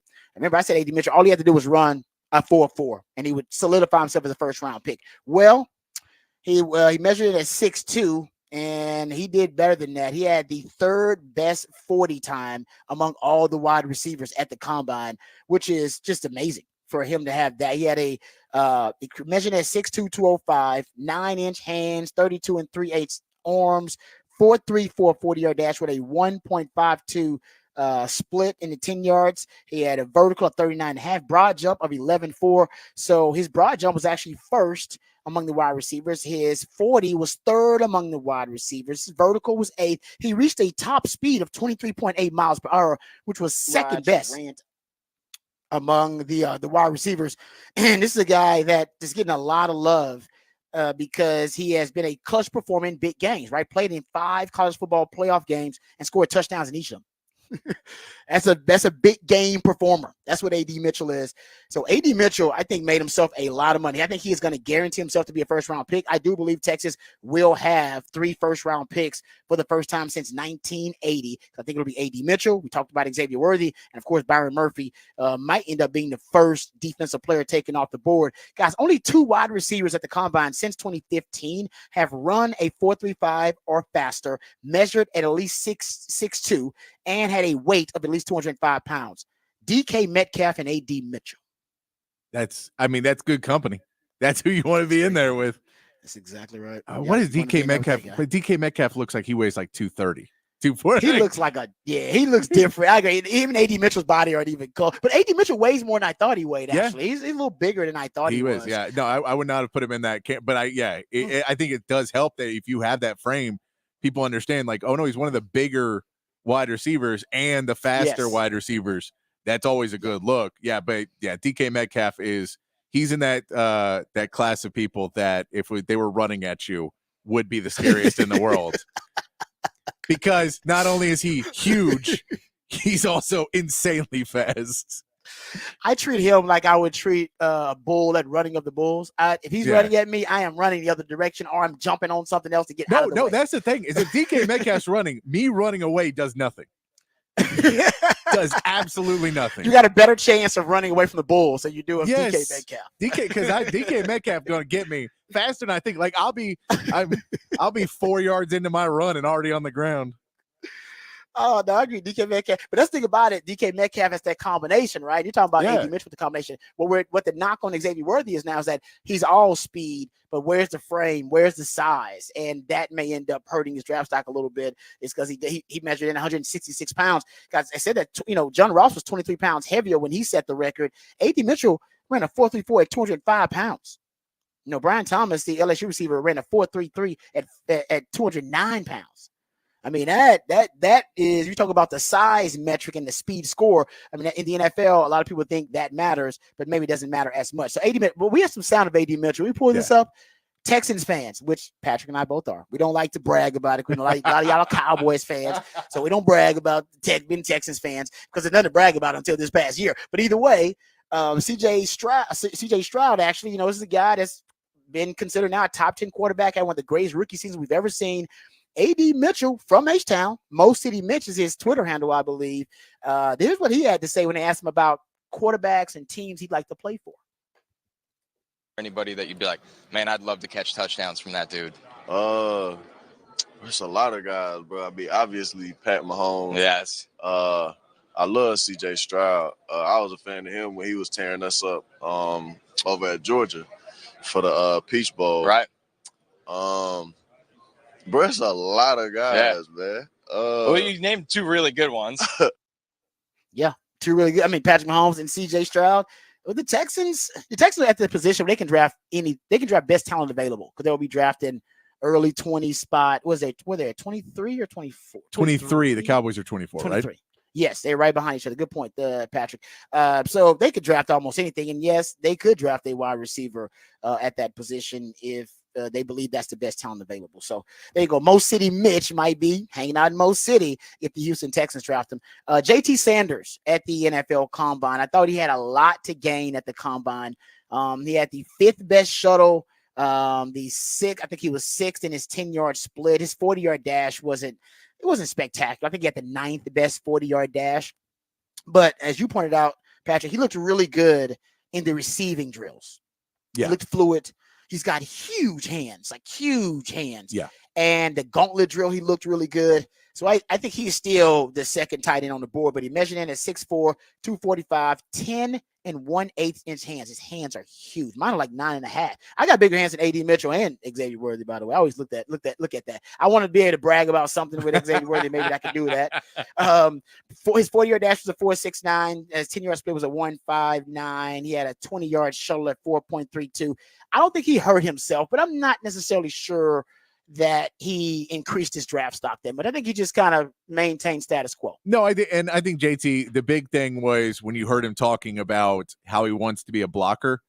I think if you're a team and that's kind of what you wanted to hear from JT Sanders, and he knows that that's what you want to hear, but you want to hear a guy come in and say, look, you can see I can catch the ball.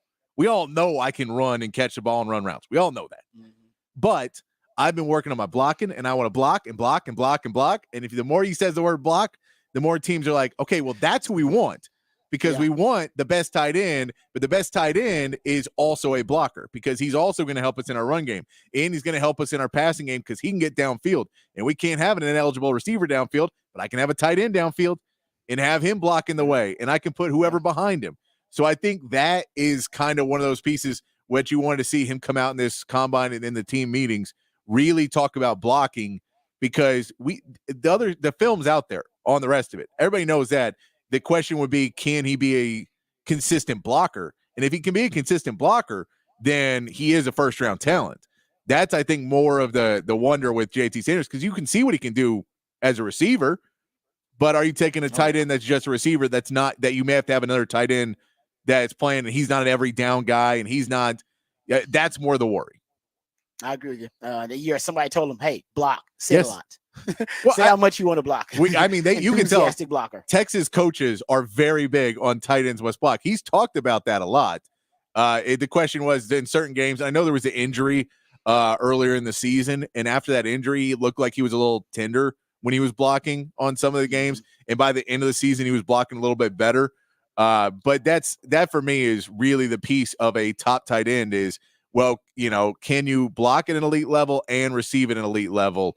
Then you're an every down tight end. We can leave you in, and the defense has no idea if we're running or throwing. I totally agree with that. The another player who I thought he actually made some money was Ryan Watts.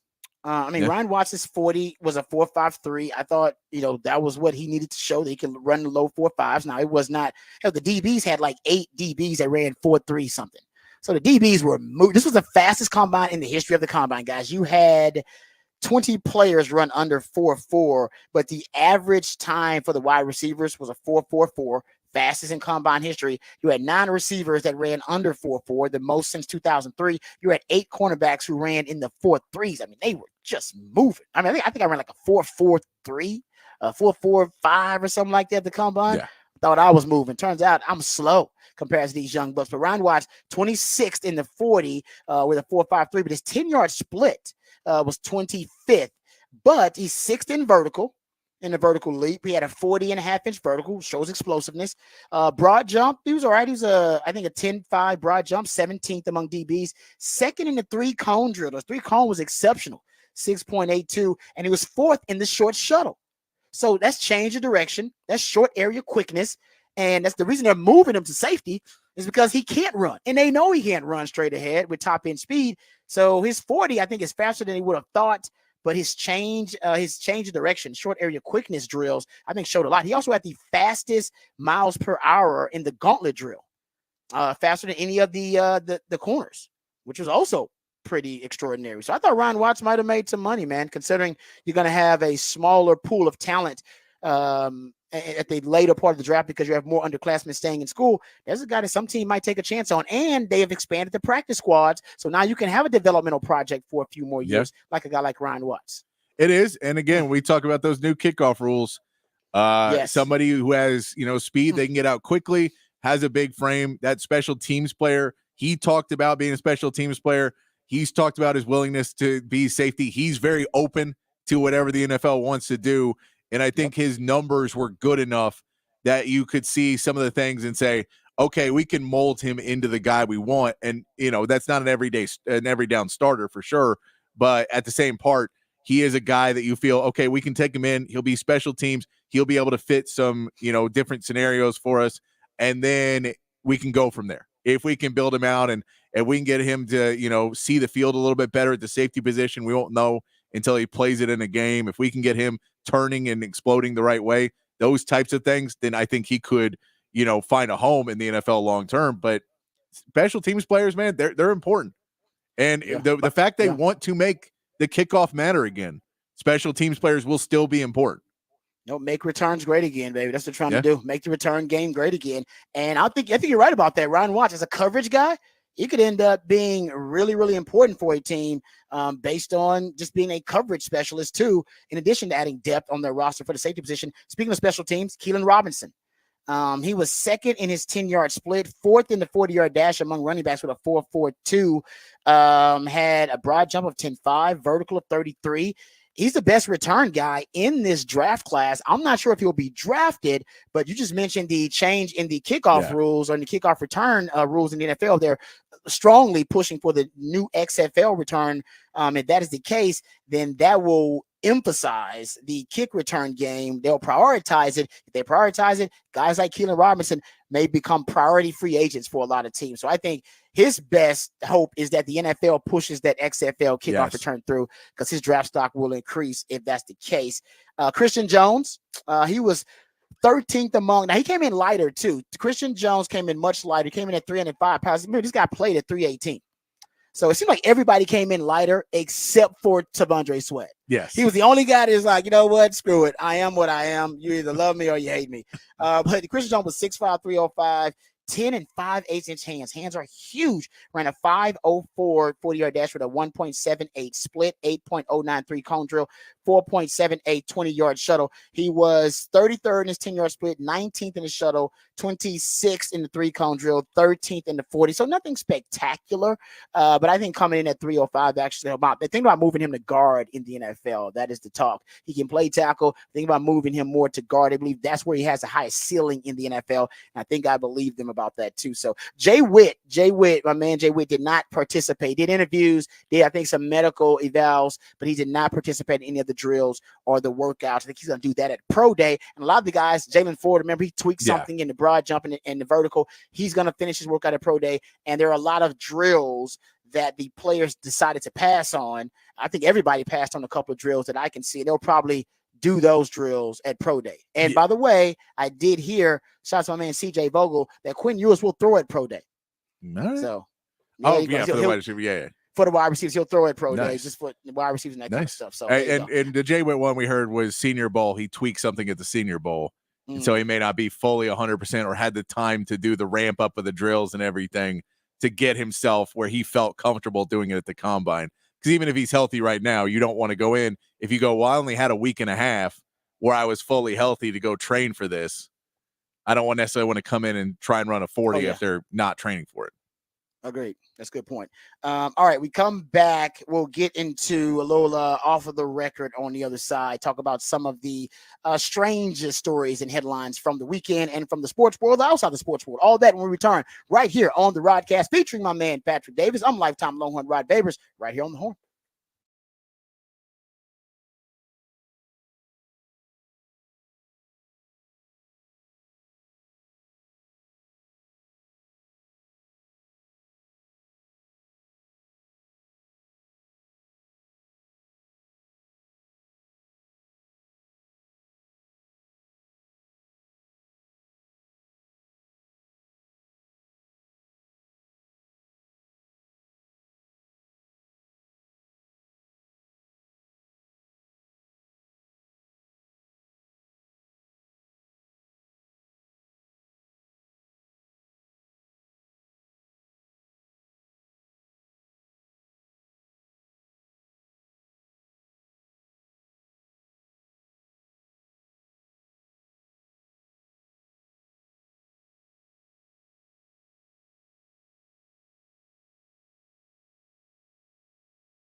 All right, welcome back to the Rodcast featuring Patrick Davis. I am Rod Babers, and we got to another off the record here. Coming up next segment, we'll get into, obviously, we'll go back to top performance at the Combine, but there's some NFL stories, headlines that are coming from the Combine because it essentially is a football convention.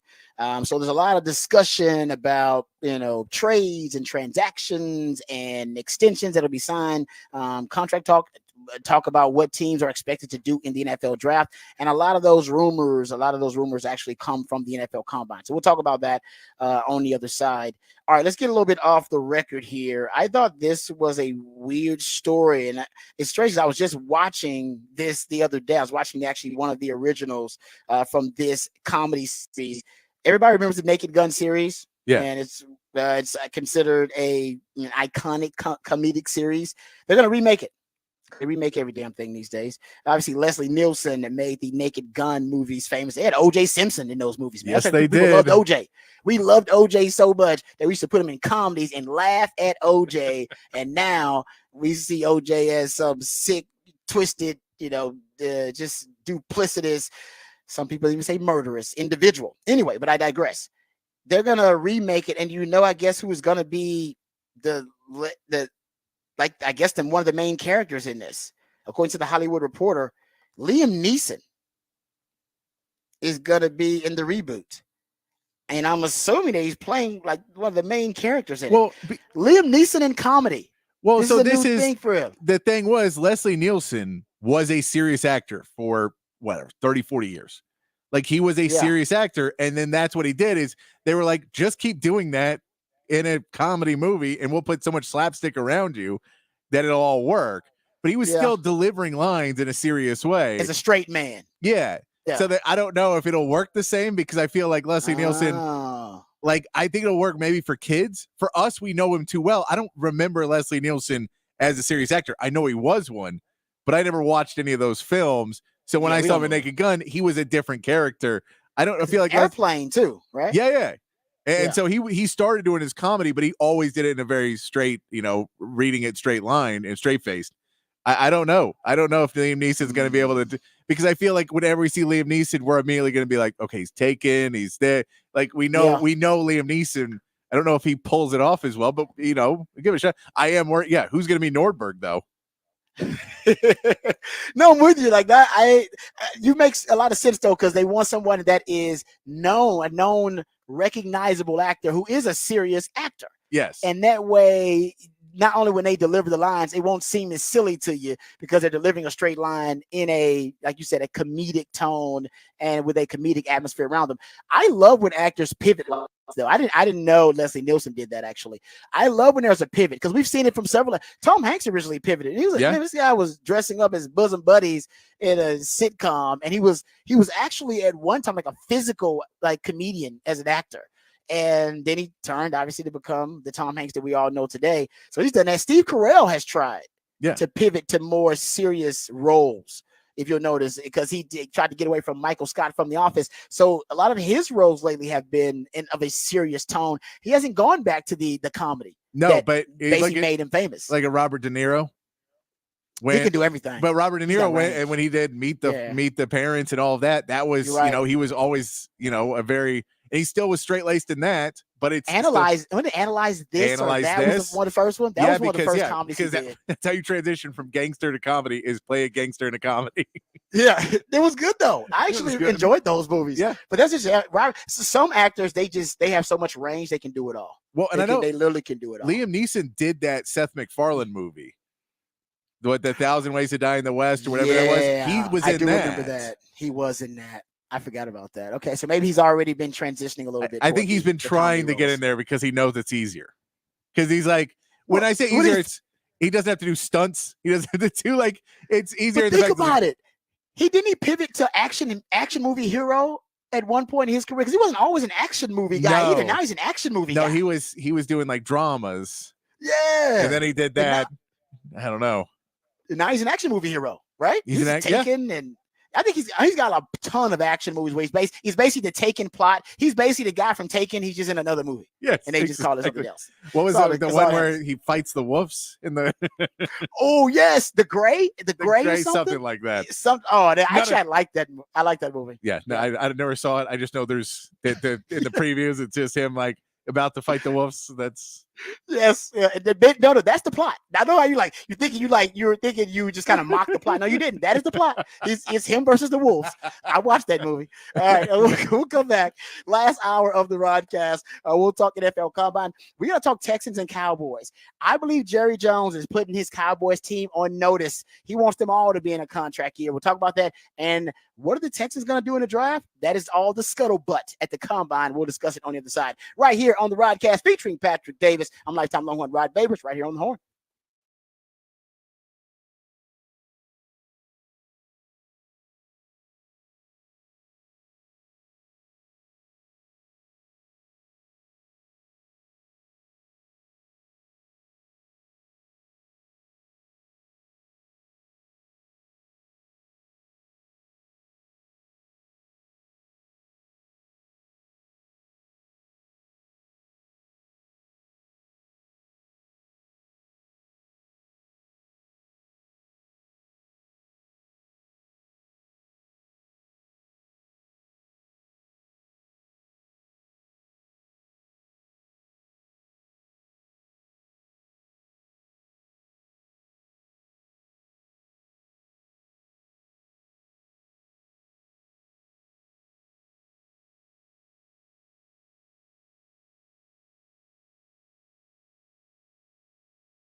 Welcome back to the Rodcast. Shout out to the Idealionaire, my man Patrick Davis, who came up with the great idea to honor an Austin legend, W.C. Clark, who is no longer with us. R.I.P. to W.C. Clark. But to continue with the musically themed days of the week, which my man Patrick Davis loves and works really hard on, tribute to W.C. Clark, who passed away, a legend in the Austin music community. So if you want to enjoy some of W.C. Clark's music, and if you have enjoyed it so far, the tribute here, you got my man Patrick Davis to thank. So we'll appreciate that, Patrick. Great stuff, man. There. Shout out to W.C. Clark. Yeah, go check his stuff out. Go listen to some W.C. Clark today. It's a good. I enjoyed it actually. It's really I'm telling you, he's there's a reason he's been around for so long. So it's a good Blue Monday. Enjoy it and enjoy some W.C. Clark today. Yeah, I've heard of W.C. Clark. I will admit I never saw him in person, never saw him play, but I've the name since I've been in Austin. I've heard it over and over again. That's what a fixture he was. So I thoughts and prayers with his family. I know obviously he will be missed. And didn't you say that he was a mentor to Stevie Ray Vaughan? Yeah, he's a mentor to a lot of guitar players and a lot of musicians in town. But yes, Stevie was one of those guys that he was a mentor to, because when you talk about old school blues players, that's when you start coming up and you're like, man, I wish I want to meet like an actual old school blues player, because we're all trying to be that. And you meet with W.C. Clark, who was an old school blues player and kept doing it for years, and like just for the love of the game, and still playing like giddy ups and stuff like that up until a week or so ago. Wow. So a legend, W.C. Clark, shout out. If you want to give us a shout out, you can do so on the text line, 512-447-3776. Several conversations happening on the text line. One, obviously, the big fat poll of the day. We talked about that earlier in the show. If you could choose any basketball player, past, present, male, female, college, pro, all time or present, to take the game-winning shot for your team, who is it?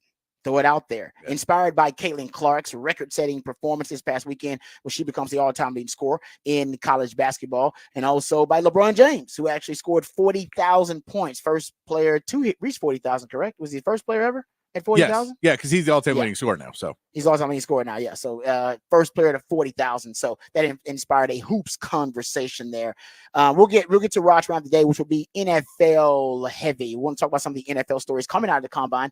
There's a Texans topic we got to get to. Jerry Jones putting the Cowboys on notice. We'll talk about that. A bombshell just dropped in the NFL. Mike Evans. And nobody expected this, actually. Looks like Mike Evans is going to re-sign with the Bucs. Before free agency begins, it says here, Adam Schefter, the Bucs and 5-time Pro Bowler wide receiver Mike Evans reached an agreement on a 2-year deal. $52 million that includes $35 million guaranteed for Mr. Mike Evans. Remember, a lot of people thought the Texans, I believe the odds in Vegas had the Texans with the best odds to sign Mike Evans in free agency. Well, he never reaches free agency, so it doesn't matter. It didn't matter. That also, there were reports that I saw started coming out of Houston that they really didn't have much interest in signing Mike Evans, because they do like some of the guys, they want to go younger and didn't necessarily want to bring. I think he could have been a good addition as a veteran, but at the same part, apparently they were like, we're going to spend money in different places. We were not going to spend a bunch of money to bring in a veteran wide receiver to push down some of your younger guys a little bit further down. I get it. So, but that was those reports. They may be hand in hand that he saw the interest from where he thought maybe he was really wanting to go, and then went, you know what? Let me stay where I was going to consider going if I was going to go back home to Houston and be around family and all that. But if they're not going, and the Cowboys don't need a wide receiver, and they don't got any money to pay me either, I don't want to go. No, I might as well stay here. I think that's a great point, Patrick. In terms of the timeline of this thing, why is it happening now before it even reaches free agency? Everybody wants to reach free agency. Why? So you can get your top value, right? Yeah. Well, and he's deciding to pass on that. I never thought about that, but I think you're right, Patrick. That makes a lot of sense, because the Texans have a lot of cap space. I believe 6th most cap space in the league in free agency, and they got a young, dynamic quarterback. And yes, because Mike Evans is from Galveston. Yeah, I believe Galveston Ball is where he went. So, he would have been closer to home and closer to family. But this is the deepest wide receiver draft in a long time. They say that every year because it's the deepest position in football, but it is a really deep wide receiver draft. They're expecting 7-8 wide receivers to go in the first round. So the Texans may be able to find their pick there. I just saw a mock draft, and I was looking through them because I'm a mock slut. I'll look at anybody's mock draft that had the Texans taking a wide receiver, had them taking Xavier Worthy. And some people said that if the Texans take a wide receiver, it would be an A.D. Mitchell type. over an Xavier Worthy because they have an Xavier Worthy and a Tank Dell. But Tank Dell actually plays outside more than he plays in a slot.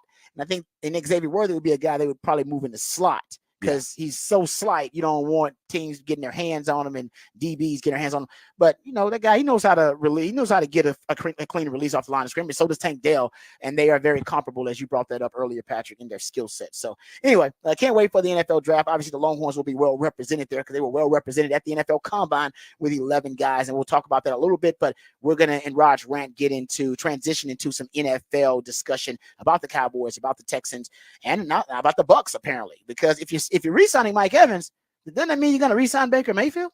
Because Baker Mayfield was set to be a free agent too.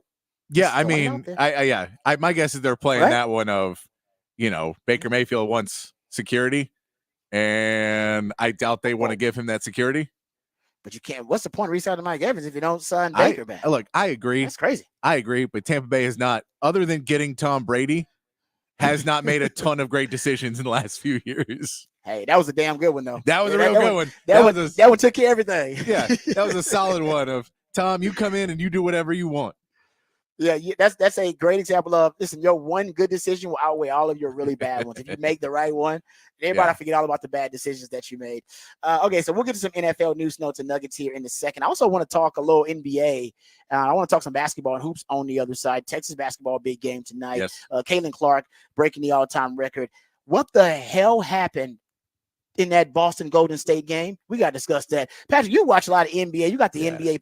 Did you watch that game? No, I did not watch that one, which thankfully I didn't watch that one. But I have watched both teams play this season, and it's not out of the realm of possibility what happened. A 50-point win is not out of the realm of possibility in the league. No, we got to talk about. Okay, I can't wait to get your thoughts about that because you watch more NBA than anybody I know. So I got to get your thoughts about Golden State getting beat by 50. So we'll talk about that. We also have another edition of Horn Headlines that we're going to get to here momentarily.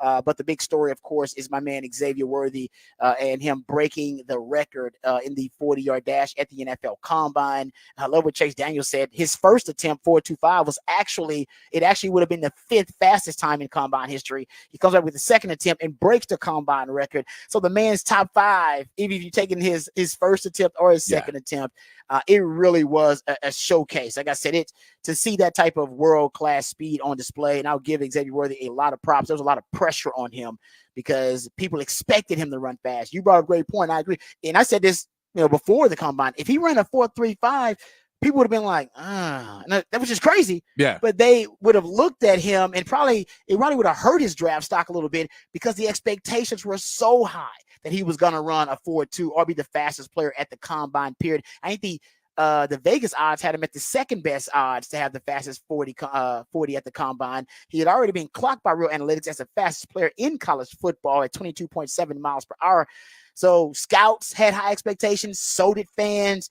And to exceed those expectations by running a 4.21 shows me he's got great competitive fire and competitive spirit because he didn't have to run the second one because the first one was plenty. It was fine. 4.25 is fast enough, but he wanted to break that record. Shows you he's got a competitive spirit, that competitive sickness. Also shows you guy handles pressure well. I mean, that was a lot of pressure, especially when he came back for the second one. And not only was able to handle the pressure, but he was able to achieve in the midst of that pressure while being ensconced in it. Xavier Worthy's built differently, and Les Snead's comments that he's not just a guy that runs 40s, but this is a guy that plays fast as well. I think Sark likes him because he is what Sark calls a unique competitor. I'll give Xavier Worthy a lot of credit. Now, the question I have is, does it all translate to the NFL? I think it does, but I will admit, recent history suggests that Xavier Worthy may not be a 1,000-yard receiver in the NFL. And by the way, that's not a benchmark for whether you're a good player in the league or not. But for receivers, usually that's one of the benchmarks. Like, okay, this guy's a go-to guy. He get 1,000 yards. And the reason I say this is because a lot of the receivers who have had the frame of an Xavier Worthy, who have been slight like Xavier Worthy, small-ish guys, they've had trouble producing at the NFL level. Body mass index, he's the 9th lightest receiver at the Combine since 2000. If you look at the top 50 lightest wide receivers at the Combine since 2000, only one of them, Deshaun Jackson, has been a 1,000-yard receiver in the NFL. Devontae Smith didn't work out the combine, so that would be 2 if you want to count Devontae Smith. And if you look at receivers who run really fast at the combine, the fastest wide receivers in the NFL combine in its history of the top 25, only one has 1,000 yards, and that's Santana Moss. So I would say the 3 examples he needs to be trying to reach are Deshaun Jackson, Santana Moss, and Devontae Smith. Those are the 3 outliers in terms of body mass index and speed that translates very well to productivity in the NFL. Yeah, and I mean, he's got the guy to help him with that, and Sark was the guy to kind of build the basis because that's what Sark does, and so he can build into that. And then it's looking at those guys and getting drafted in the NFL, having the meetings with teams. How will you use me? How do you see it fitting? And then it's just getting into the right system. Now, do you want that late first round pick? What's great about that, if he gets that means it's a good team. And that means he's going somewhere where he's going to be used properly and can be able to go and succeed at a high level. Sometimes these guys come out and like you look at a Marvin Harrison Jr., right? He's probably going to the Cardinals. And Kyler has not had a long line of super successful wide receivers with him. So you wonder, okay, well, as good as he is, will they use him properly? Will they be able to find a system for him where he becomes a true number 1?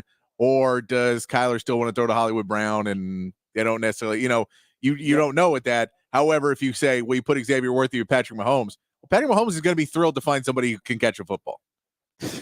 Seriously. So there's a difference of, well, if you come in here and you play at this level and you practice hard, we're going to get you it, or we're going to put you in where the situation may not be what it needs to be. So hopefully he'll go to a place, and I think if he does, he has every potential to be a 1,000-yard receiver and really break the trend of those top picks that are really fast, not always succeeding. I think he can break that trend because we know what he can do, because some of these other guys were not necessarily on the same stage that he was on. And he has been at a very high stage and produced well. Now their injury concerns are going to be there, but he's fought through a lot of them.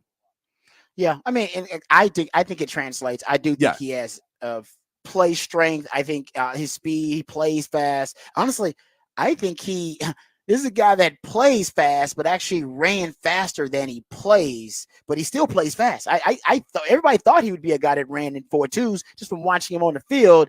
And I just think he's got track speed and football speed. Now, I always say, being a receiver, it's all about creating separation, right? That's, route running. People talk about route running all the time and precision route running. It depends on the system you're in, whether you need to be a precision route runner. Now, DeAndre Hopkins was not a precision route runner at all. Go watch. I mean, there were no right angles, no hard angles in any of his damn routes. Go look at Travis Kelce. Travis Kelce ain't even running routes. He's just getting open. Yeah. He just running around the field getting open. And literally Patrick Mahomes tells him, man, get open. I got you. So precision route running, a little bit overrated. Can you create separation? They was asking DeMeco Ryans what he wanted in the receiver. He literally said separation.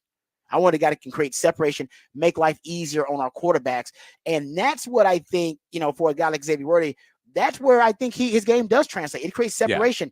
Yeah. And just because you're fast doesn't make you a great wide receiver, and it doesn't make you a great route runner. It's just that it's a different art altogether. Being fast at wide receiver is like being well endowed, right? Being well endowed doesn't make you a great lover. It doesn't. It helps. All right. Initially, it helps you get, I think it's a big factor in you being a great lover, but that doesn't, you still got to be, you got to be attentive. You got, it's all about being considerate. You got to be able to multitask. There's a lot that falls into being a good lover. There's a lot that falls into being a good wide receiver, not just the speed, but speed, like being well endowed. They are basically factors that will increase your draft stock. Either way, by the way. But it doesn't always translate to productivity and efficiency and effectiveness. All right. It doesn't always translate. Matter of fact, more often times than not, it doesn't translate. I'll give you one example real quick before we go to Raj Round today. Puka Nacua, right? You're well, everybody knows who Puka Nacua is. Yeah. Set rookie receiving records for the Rams. Puka Nacua last year at the NFL Combine ran a 4. If I'm not mistaken, it was a 4.57. All right, 4.57 around there, which basically tells you that he was decent speed, but that's not elite speed at all. And most of the evaluators and the scouts, they dropped his draft stock as a result of him being a 4.57 guy in the 40-yard dash. The guy this season that has that issue, apparently, that was considered a really good player, but had a slow 40, was Keon Coleman, the Florida State wide receiver. Yeah. He had a really slow 40. I think he had something around a 4.6 40 or something like that. 4.5 or 4.6 40. Everybody was shocked that it was such a slow 40, but he had the fastest gauntlet drill, which is when the receivers run across the field as fast as they can, and they catch the ball being thrown on either side of them. So they call it the gauntlet drill. He had the fastest gauntlet drill. Now, the reason that matters is because Puka Nacua, who set rookie records, when he was coming out, he ran a 4.57 in the 40. But according to Next Gen Stats, he had the fastest speed of any receiver in the gauntlet drill. He ran 20 miles per hour in the gauntlet drill. Keon Coleman this year, a lot of people are throwing out his 4.61 40, not throwing it out, but they're discounting his 4.61 40 because they're looking at his gauntlet drill, which was the fastest gauntlet drill out of any receiver. 20.3 miles per hour. Faster than Xavier Worthy, faster than A.D. Mitchell. He ran faster than the gauntlet. So they're looking at Sean McVay's evaluation methods and going, well, Sean McVay looked at this receiver's film and said, no, the 40 doesn't matter as much. What matters is the gauntlet drill and how fast they can run while catching the football. And now Keon Coleman is actually going to benefit from that change in philosophy. So it always interesting. Listen, the greatest wide receiver of all time is Jerry Rice, and he ran a 4.5 on his best day. It doesn't always translate, but for Xavier Worthy, I hope it does. No, it's all about what your skill set is, and you can have, if you have 9 out of 10 skills and speed isn't one of them, you're still going to be ahead of the game. For Xavier Worthy, you want to say, well, I have 7 out of 10 skills and speed is one of them, and I'm the best at that, but I can also catch, I can also run routes, I can do this. I don't have the size, but I have, you just are trying to complete as much of your game as possible. You don't need speed to have the complete, as close to a complete game, but it helps. But it helps. Exactly. It does help. Okay. I know we got to get to Horn headlines here really quickly, and then we'll get to Raj round of the day. So let's do it. Horn headlines.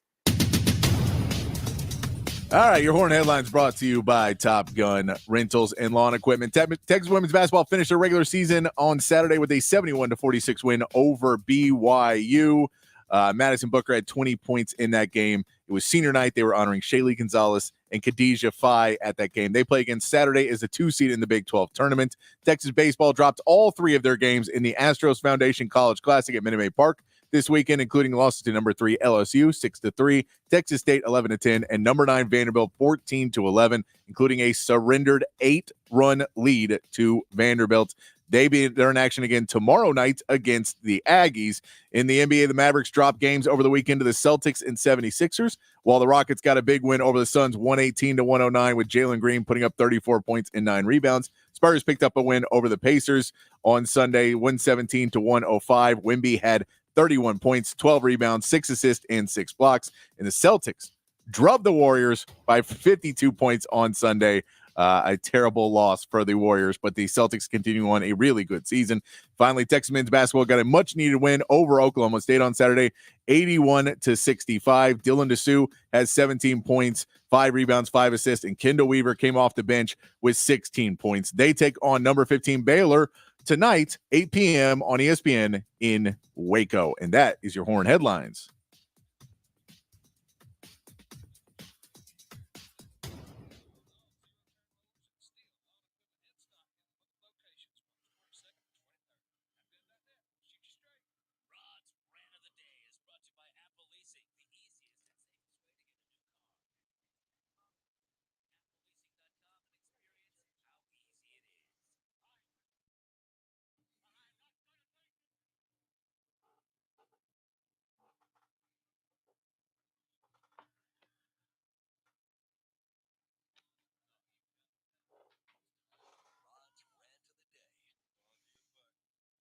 All right, so that's some NFL news that I want to get to. We'll try to get to as many of these NFL topics as we can, and some of that probably can carry over into the next segment.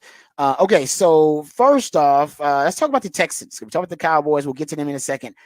So Big Sarge at Sarge Sports, Big Sarge Sports, he does a good job of covering the Texans, covering all the Houston teams. And he tweeted this out, got a lot of people excited. He said, one NFL exec at the Combine said they don't expect Houston to stay at 23 this year in the NFL draft, especially with how aggressive GM Nick Caserio was in the last draft. Caserio has something up his sleeve again. Patrick, I'll say this because you're a Texans fan.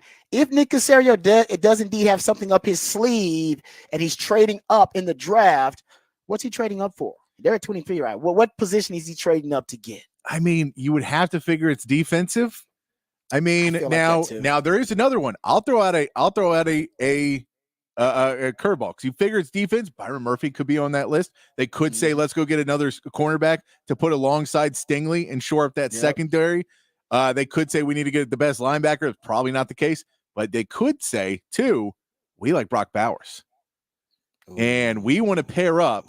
We have Dalton Schultz as a free agent, but if we want to trade up, we won't re-sign Dalton Schultz. We bring in Brock Bowers, and we know what the method of success in Kansas City was. Patrick Mahomes and Travis Kelce. We have C.J. Stroud and Brock Bowers, and we feel we can go win a bunch of games with those two. Now we don't need that third wide receiver as bad. We have Nico Collins and Tank Dell running out there. Mechie's coming back. We know he's now a year over recovering from leukemia. He may be coming back in there. Noah Brown's on the team. There's a lot of players on that team. But Brock Bowers is somebody that, if you want to talk about who could be a huge addition to this Texans team and somebody that you pair young and say for the next 10 years, C.J. Stroud and Brock Bowers. You know why I love that idea, Patrick? And you're a brilliant son of a – because I've been on the bandwagon for a long – and by the way, look at the Final Four in the NFL, right? They all had great tight ends. Mark Andrews for Lamar Jackson, Kittle for Purdy. Obviously, talk about Kelce and Mahomes. Laporta with Jared Goff. They drafted a tight end really early. He broke the rookie records for tight end. Tight ends are one of the best bargains in the NFL right now. If you got a tight end so talented, he can give you wide receiver number one production. That's what Travis Kelce does. Travis Kelce, at the average top 5 tight end makes $14 million a year. The average top 5 wide receiver makes $27 million a year. And they get and Travis Kelce. By the way, that guy, Travis Kelce, has been, how about this? Since 2015, he's led the NFL in receiving yards, period. But he ranks 20th in receiver earnings among the wide receivers. 20th. Best bargain in football right now is, other than the quarterback on a rookie contract, is the tight end, an elite tight end being paid like a tight end, but producing like a wide receiver. So I'm with you. Yeah. I'm with you. I like that. I like it a lot. Is there any, because otherwise you could say D-line. They like to draft D-line like San Francisco. They like to, they could like to go out there. The secondary, I think they need more help in, but that's there's going to be those guys available at 23. Yep. So if you're saying trade up, the name that makes the most sense to me, the guy that you go is not going to be available at 23, but you could say we feel is going to be great. Because, I'm somebody that's not against them trying to get JT Sanders at 23. I'm not against that because I like the tight end. It may be a little early for JT Sanders, but, I think I like them getting a tight end to pair with CJ Stroud. So that's it's somebody that I will throw out there. If you have another one that they could go after. That. And I think he could just trade up trying to get a Bowers, hoping for it, and have few players in mind he wants to trade up for and just know they won't be available at 23. Yeah. And still get a JT Sanders in the second round if you don't get your tight end first. I like that idea, Patrick. I really do, man. That's good stuff. Okay, let's talk about the Cowboys really quickly here, because Jerry Jones is making the news for maybe for all the right reasons. He is implying that they are potentially exploring the option of not extending Dak Prescott right away. That letting Dak Prescott play next year without an extension, essentially making it a contract year for Dak Prescott, which is you never see a franchise quarterback in a contract year. But I will say this: you do have Mike McCarthy as a lame duck coach, so he's basing a contract year. All the assistants that have been hired, Mike Zimmer, he's only signed a 1-year deal, and maybe for Jerry Jones, because he says, "quote here, we don't need to do a new deal with Dak Prescott." Now I think they're trying. But if Dak Prescott, who just came off his best year ever, is looking to get $60 million, Maybe if you're Jerry Jones, you decide, you know what? Let's see if he earns it. Hey, you want $60 million? I'm going to have to pay you that anyway. Go earn it. Yeah. Go earn it and go out there and take us past the divisional round. Have another season where you're an all-pro MVP caliber quarterback, and then I'll pay you. But it seems like Jerry Jones has the entire Cowboys organization in a contract year. Yeah, which I kind of like. I mean, it's that I don't mind it. It's that all in. What does all in mean to Jerry Jones? And it may mean I want my players to be all in. I want my coaches to be all in. I don't need to be all in. I've always been all in. That's what Stephen Jones said about him. He says, I don't know a time that Jerry hasn't been all in. So the philosophy could be, man, we've always been all in. We've always put our money in this. We've always cared about this the most. You guys are the ones that are not all in. You guys are the ones that don't show up in playoff games. We need you to be all in, and you being all in maybe means that you take team-friendly contracts that Jerry likes. And maybe you being all in means that you organize extra workouts and you organize a team, but whatever it means to Jerry for that team to be all in. You work harder, you work stronger, you go play hurt, you do whatever that Jerry says will help this team. But that could be for Jerry what he's thinking of all in is I need my staff and my players to be all in. I mean, across all professional sports, I think we all agree that players have their best years in contract years. Yep. And maybe coaches coach their best years in contract years. It's just really interesting that I think the Cowboys have had a culture of complacency, and it seems like Jerry's going to counter that by infusing a sense of urgency within the organization. Like, nah, man. And to your point, if you're Dak, you're upset because you just had your best year ever. Yeah. And now he wants to play hardball. And it's like Jerry Jones never plays hardball. Never plays hardball with the guys that he likes. And yet he's doing it potentially with Dak. Just shows you, I think, the desperation factors also kicking. And we should mention that with the over the bigger cap number this year, where it was a lot more than everybody thought the cap number was going to be. Yeah. All those projections and everything you ran for Dak Prescott and his extension are all kind of out the window because Dak and his team are looking at it in a percentage of the salary cap is what we're going to make. So the other numbers don't matter. We want a percentage of the salary cap. It goes to the quarterback. And that is now $30 million more. And if I want X amount, that's another $5, $6, $7 million that I want on my contract. So all those projections you ran and everything else, throw those out because none of those matter anymore. We're not talking about what I should make against other guys in the league. We just had a historic jump in the salary cap. I now want to be taken care of like I'm the second best quarterback in the NFL because that's what they said I was. That's a great point. Other NFL news, notes, and nuggets. Center Jason Kelce has made a decision on whether he's going to play or not, and he will have a press conference today at 1 p.m. Eastern. So I guess we'll know. We'll have clarity on what. Do you think he's going to retire? You think he's going to – why would you call a press conference if it's to tell everybody that I'm coming back to play? I mean, is he that big time that I'm coming back? I mean, I will say he is good at promotion, so it could be. But it would seem like he is. I know that they're saying that Fletcher Cox, they're predicting that he's going to retire too.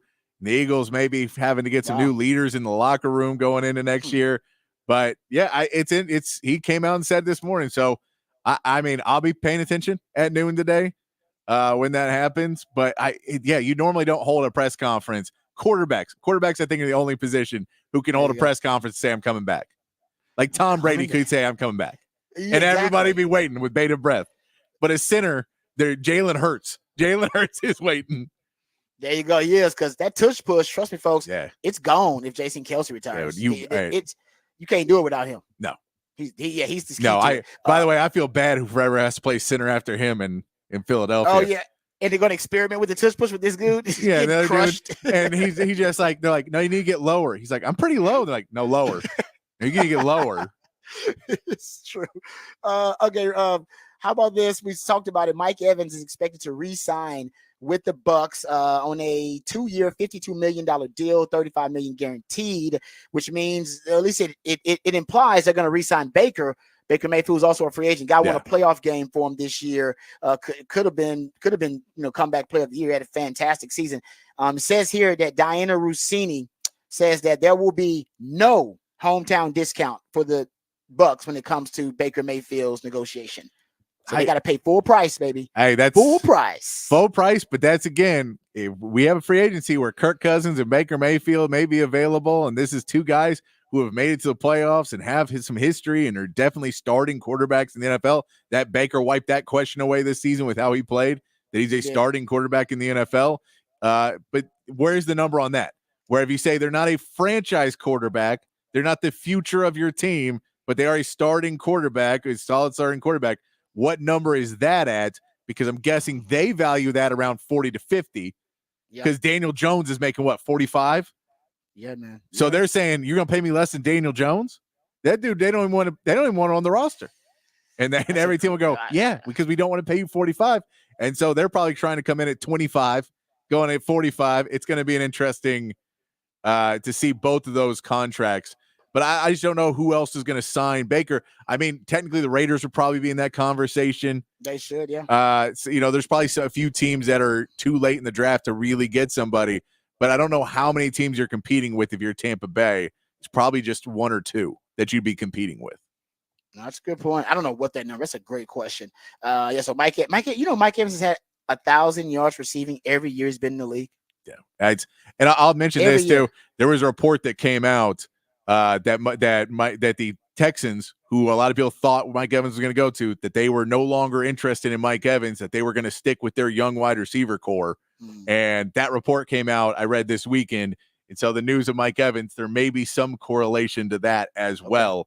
That's basically he realized the one place he really want to go to play with a really good young team and a young quarterback near his hometown and all of that. I think that there's a chance that he could have seen the writing on the wall that was not going to be a case, and he was going to have to try everything to move and figure out a new place, and might as well, where you have a good home in Tampa Bay as well, get that worked out and finish your career there. Try and finish your career there. That's money. I agree with your theory right there. I think that's money. All right. Well, that's some NFL news notes and nuggets there. We'll come back. We'll get into some NBA topics. I want to talk about Caitlin Clark a little bit. I want to talk some NBA. How the hell do you get beat by 50-something points in a modern NBA? We'll talk about that with my man Patrick right here. Coming back, the Rodcast with Patrick Davis, and I am Rod Babers.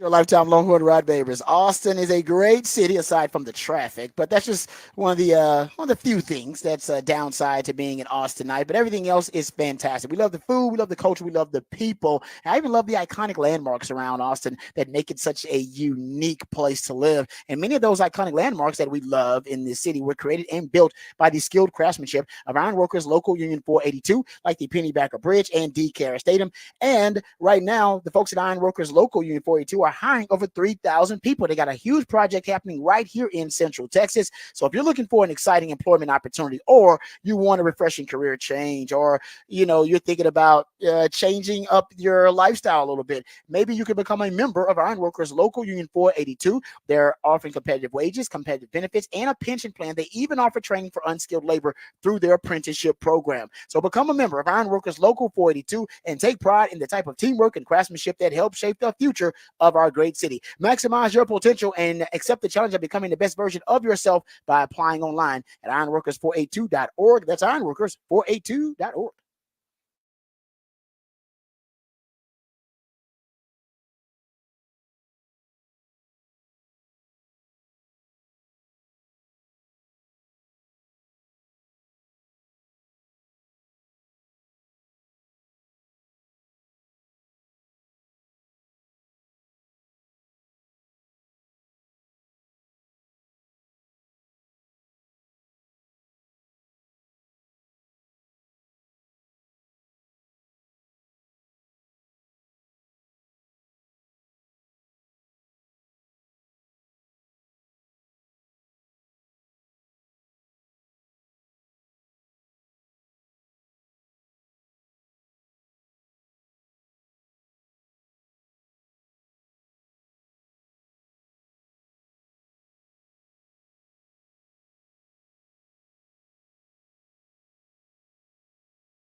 Welcome back to the Rodcast. A shout out and a tribute to W.C. Clark, a legend here in the Austin music community. He passed away this past weekend. So my man Patrick, the Idealionaire, actually also really connected in the Austin music community, decided this musically themed day of the week would be a tribute to W.C. Clark. So a shout out to him, and hope you guys have enjoyed the music. Actually, it's been it's been enlightening for me. I had not heard a lot of W.C. Clark, and now I'm a W.C. Clark fan. There you go. Yeah. Hope that's the same for you. All right, let's get to some NBA discussion. Patrick, you watch more NBA than anybody I know. And you know a lot of ball. How do the Golden State Warriors get beat by 52 points by the Boston Celtics? What happened? Well, I mean, easy answer is they didn't hit threes. And Golden State lives and dies on threes. And the other part is where a lot of these teams are having issues is depth. And basically Golden State, they pulled, this is the number to look at. When you look at this game and where it got out of hand and then it stayed out of hand, they were never able to get it back into it. It was tied 21-21 with 6 minutes left in the first quarter. Okay. Then Boston went on a 23-1 run to end the first quarter. 23-1. Yes. So, yeah, at the end of the first quarter, it was 44-22. So they were 21-21 to 44-22 at the end of the first quarter. So basically, they just push it out. So that's around 6 minutes is when guys start to get a little bit more tired, and you start to make those first rotations, trying to pull in and maybe some bench. And Boston has a ton of depth this year. Boston's bench is playing really well.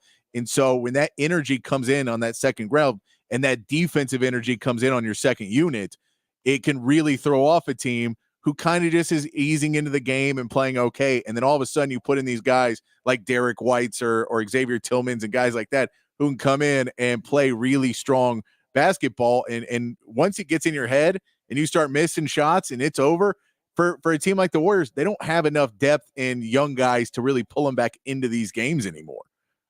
So they just have issues where they used to be the team that would do this build. They put in their death lineup and go on a 30-5 run, and you get so demoralized that it's all over. But this Warriors team has just kind of not been the same team. Basically, you had two energetic, emotional leaders on this Golden State team for years in Draymond Green and Klay Thompson. And now both of those leaders for you are now emotional, but in the wrong way, because they're not the emotional of, hey man, we'll power through. We can pick it up. We can go win. There, when things start going bad, it's everyone else's fault. Everything's wrong. We're getting screwed by the refs. This is not fair. We should be better. And it's like, they just don't have that mentality of underdogs because they were not underdogs for so long. They had the front runner mentality. And so a team like Golden State, when you tell a front runner that they're now playing the new front runner, which is Boston, who at home has been dominant this year. They have been so good this year at home. And this is without Kristaps Porzingis. This is without one of their better players who's still hurt. So there's a team in Boston. The question is, when they get to the playoffs and they're playing the other best teams, are they going to be able to continue to put up these crazy numbers? But they had no problem this season, all season, beating the lower teams. And Golden State, unfortunately, is now a 9-10 seed in the West.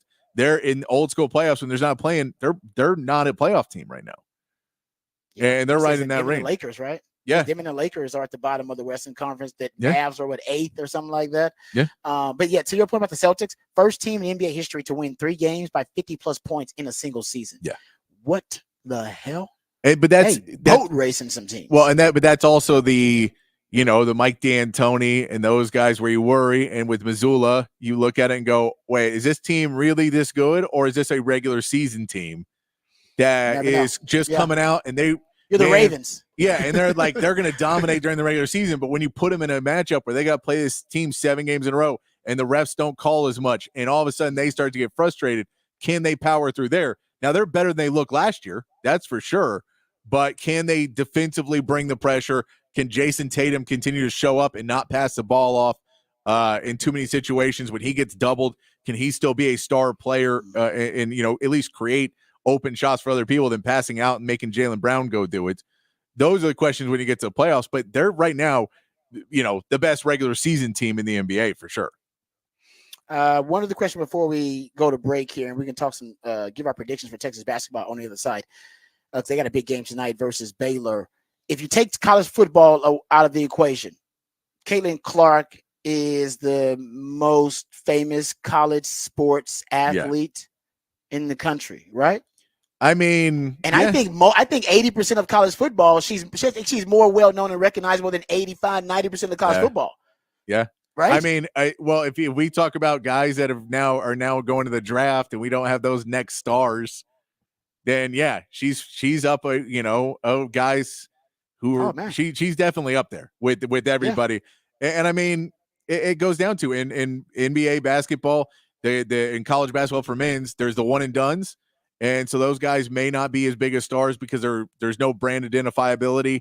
And most people only really watch college basketball for 4 or 5 weeks a season. Yeah. And so they're watching now in March. And so they don't even know these young guys like Filipowski at Duke. They may not know who's going to be a top pick. Also, if you look at this year's mock drafts for the NBA, 4 or 5 of the top 10 picks are going to be foreign guys that are not playing. Then you have guys like Ron Holland who are going to be G League, and there's some G League players at the top. So if we say, well, out of the top 10 picks in the NBA draft next year, 3 will be college players. Yeah. Then that will tell you there's not the stars there. Meanwhile, Caitlin Clark's leaving college basketball. She has another year of eligibility. She's leaving to go to the WNBA because she says, look, I'm too big of a star to be at this level anymore. And I can go raise my stake. And the WNBA really wants a star like this there. So I will be taken care of very well to go up to that next level. She's a competitor. Yeah. She's like, I've done everything I need to do. She does need to win a title, though. You can't be the GOAT of a sport unless you have a title on your resume. Yeah. That's especially in a team sport. You have to have a title. So she's got to win a title this year before she leaves. She doesn't. Because she has to win a title in the WNBA. Because in the reality, in college basketball, you can't say it's too much of a team sport, and in college, it's just hard to do because there are teams that are super, super on there. If she wanted to come back, it would be to go for the title. I think she has to compete to get close, but I think in the WNBA, she has to win like 2 or 3 titles. And if she does that in the WNBA, then she's a champion on a professional level. But she can't be a GOAT in college unless you win a title. So she'll never be the GOAT. You got to win a title to be the GOAT. That's why Baker Mayfield ain't the GOAT in college, because he never won a title. He's got the resume as good as anybody, but everybody say Baker Mayfield's the GOAT. Why? Because he didn't win a title, son. You got to win a title. People say he was the GOAT because he got a title. Damn, you might be the GOAT for 1 year. Title. Got to have a championship, though. I'm trying to. Otherwise, you will never be the GOAT. Charles Barkley is awesome, but he ain't got a title. Got to be to win to be a GOAT. I'm trying to think of the college basketball GOAT then of who is it? Is it like Kareem or is it probably Kareem or it's like probably Kareem. It's probably Kareem. There's Wilt Chamberlain. We never had that discussion about the college GOAT. That's what I'm saying. I'm curious who the college basketball GOAT is, because if we're trying to put title in there, then it takes it a different route, and I just have to think of that, but I have to go look it up. I can't. Bill Walton never won a title, did he? Yeah, he was UCLA. He had to win, right? Did he win one? I mean, he was back at UCLA when those were. Yeah, they won everything. Yeah, all right. It's a good conversation. Maybe someone at Arizona or somebody like that in those teams. North Carolina guy, maybe. I don't know if Mike won one though. I don't know if Mike won one when he was there. Yeah, he did. Did he win Michael one? Jordan? Yeah. MJ? Yeah, he got one. I can't remember off the top of my head. I don't have that encyclopedia index in my head. No, that's a good conversation, though. We have to come back to that one day. Maybe that'll be one of your big fat polls of the day. All right, we come back. We'll give a prediction on Texas basketball. They got a big game coming up tonight versus Baylor. Then we'll play Who Said That right here on the Rodcast on 104.9 The Horn.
Hey, Patrick Davis here, and if you're looking to up your game day experience, then do what I did. Enjoy Prize Picks, the #1 daily fantasy sports app. With over 3 million active members, you're not going to find a better app to use to get into the game. It's tournament season, there's a playoff coming up, and there's no shortage of high-stakes basketball moments at this time of year. So get in the excitement with Prize Picks. Turn your latest hoops knowledge into serious cash. Unlike on other apps, Prize Picks is just you against the numbers. There's not sharks or competitive leagues. It's one of the reasons why I kind of stopped playing fantasy basketball, but with Prize Picks, I'm in the game every single night. All you got to do is pick more or less on 2 to 6 player stat projections and watch the winnings roll in. You know, I've been rolling with Wemby and his blocks. You know, I love Luka and scoring the points. You know, and the Rockets, you can kind of go and pick night to night who you're going to get, which player you think is going to go off. Jalen Green got me some love on Sunday as well. Lots of great players you can pick on Prize Picks. And right now, Prize Picks will match your first deposit of up to $100. Just download the Prize Picks app and use the code HORN. That's code HORN on Prize Picks for a first deposit match of up to $100. Prize Picks, pick more, pick less. It's that easy.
All right, welcome back to the Rodcast. This will be a quickie. We're in and out here because basically me and Patrick, we talk too much and we talk too long. So know who said that today. Real quick before we get out of here, who do you think is going to win the game tonight? Texas men's basketball, Texas or Baylor? I think Baylor's going to win, unfortunately. I do. Baylor's really good at home. They've been playing really well, but I will say that there is some good hope for the Longhorns in this, that they are going against a team that had to go up against Kansas over the weekend, that this may be able to go in. They just got to go play tough. I know we say that all the time, but they have to play tough, which is always hard. Yeah, we'll be talking about that tomorrow, whatever the result is. Thank you guys for joining us for another edition of the Rodcast. Thank you to my man Patrick. He is the real MVP, folks, with the W.C. Clark tribute with the musically themed day. We appreciate that as well. Had a lot of fun with that. Had a lot of fun with the big fat poll of the day, too. So appreciate all that. Appreciate all you guys for listening. You join us tomorrow, same time, same channel. We'll be right here back for the Rodcast. Remember, the revolution will not be televised. We'll be talking about it right here on the Rodcast. Everybody have a great rest of the day, and we'll be here to join you tomorrow to break it all down. Peace.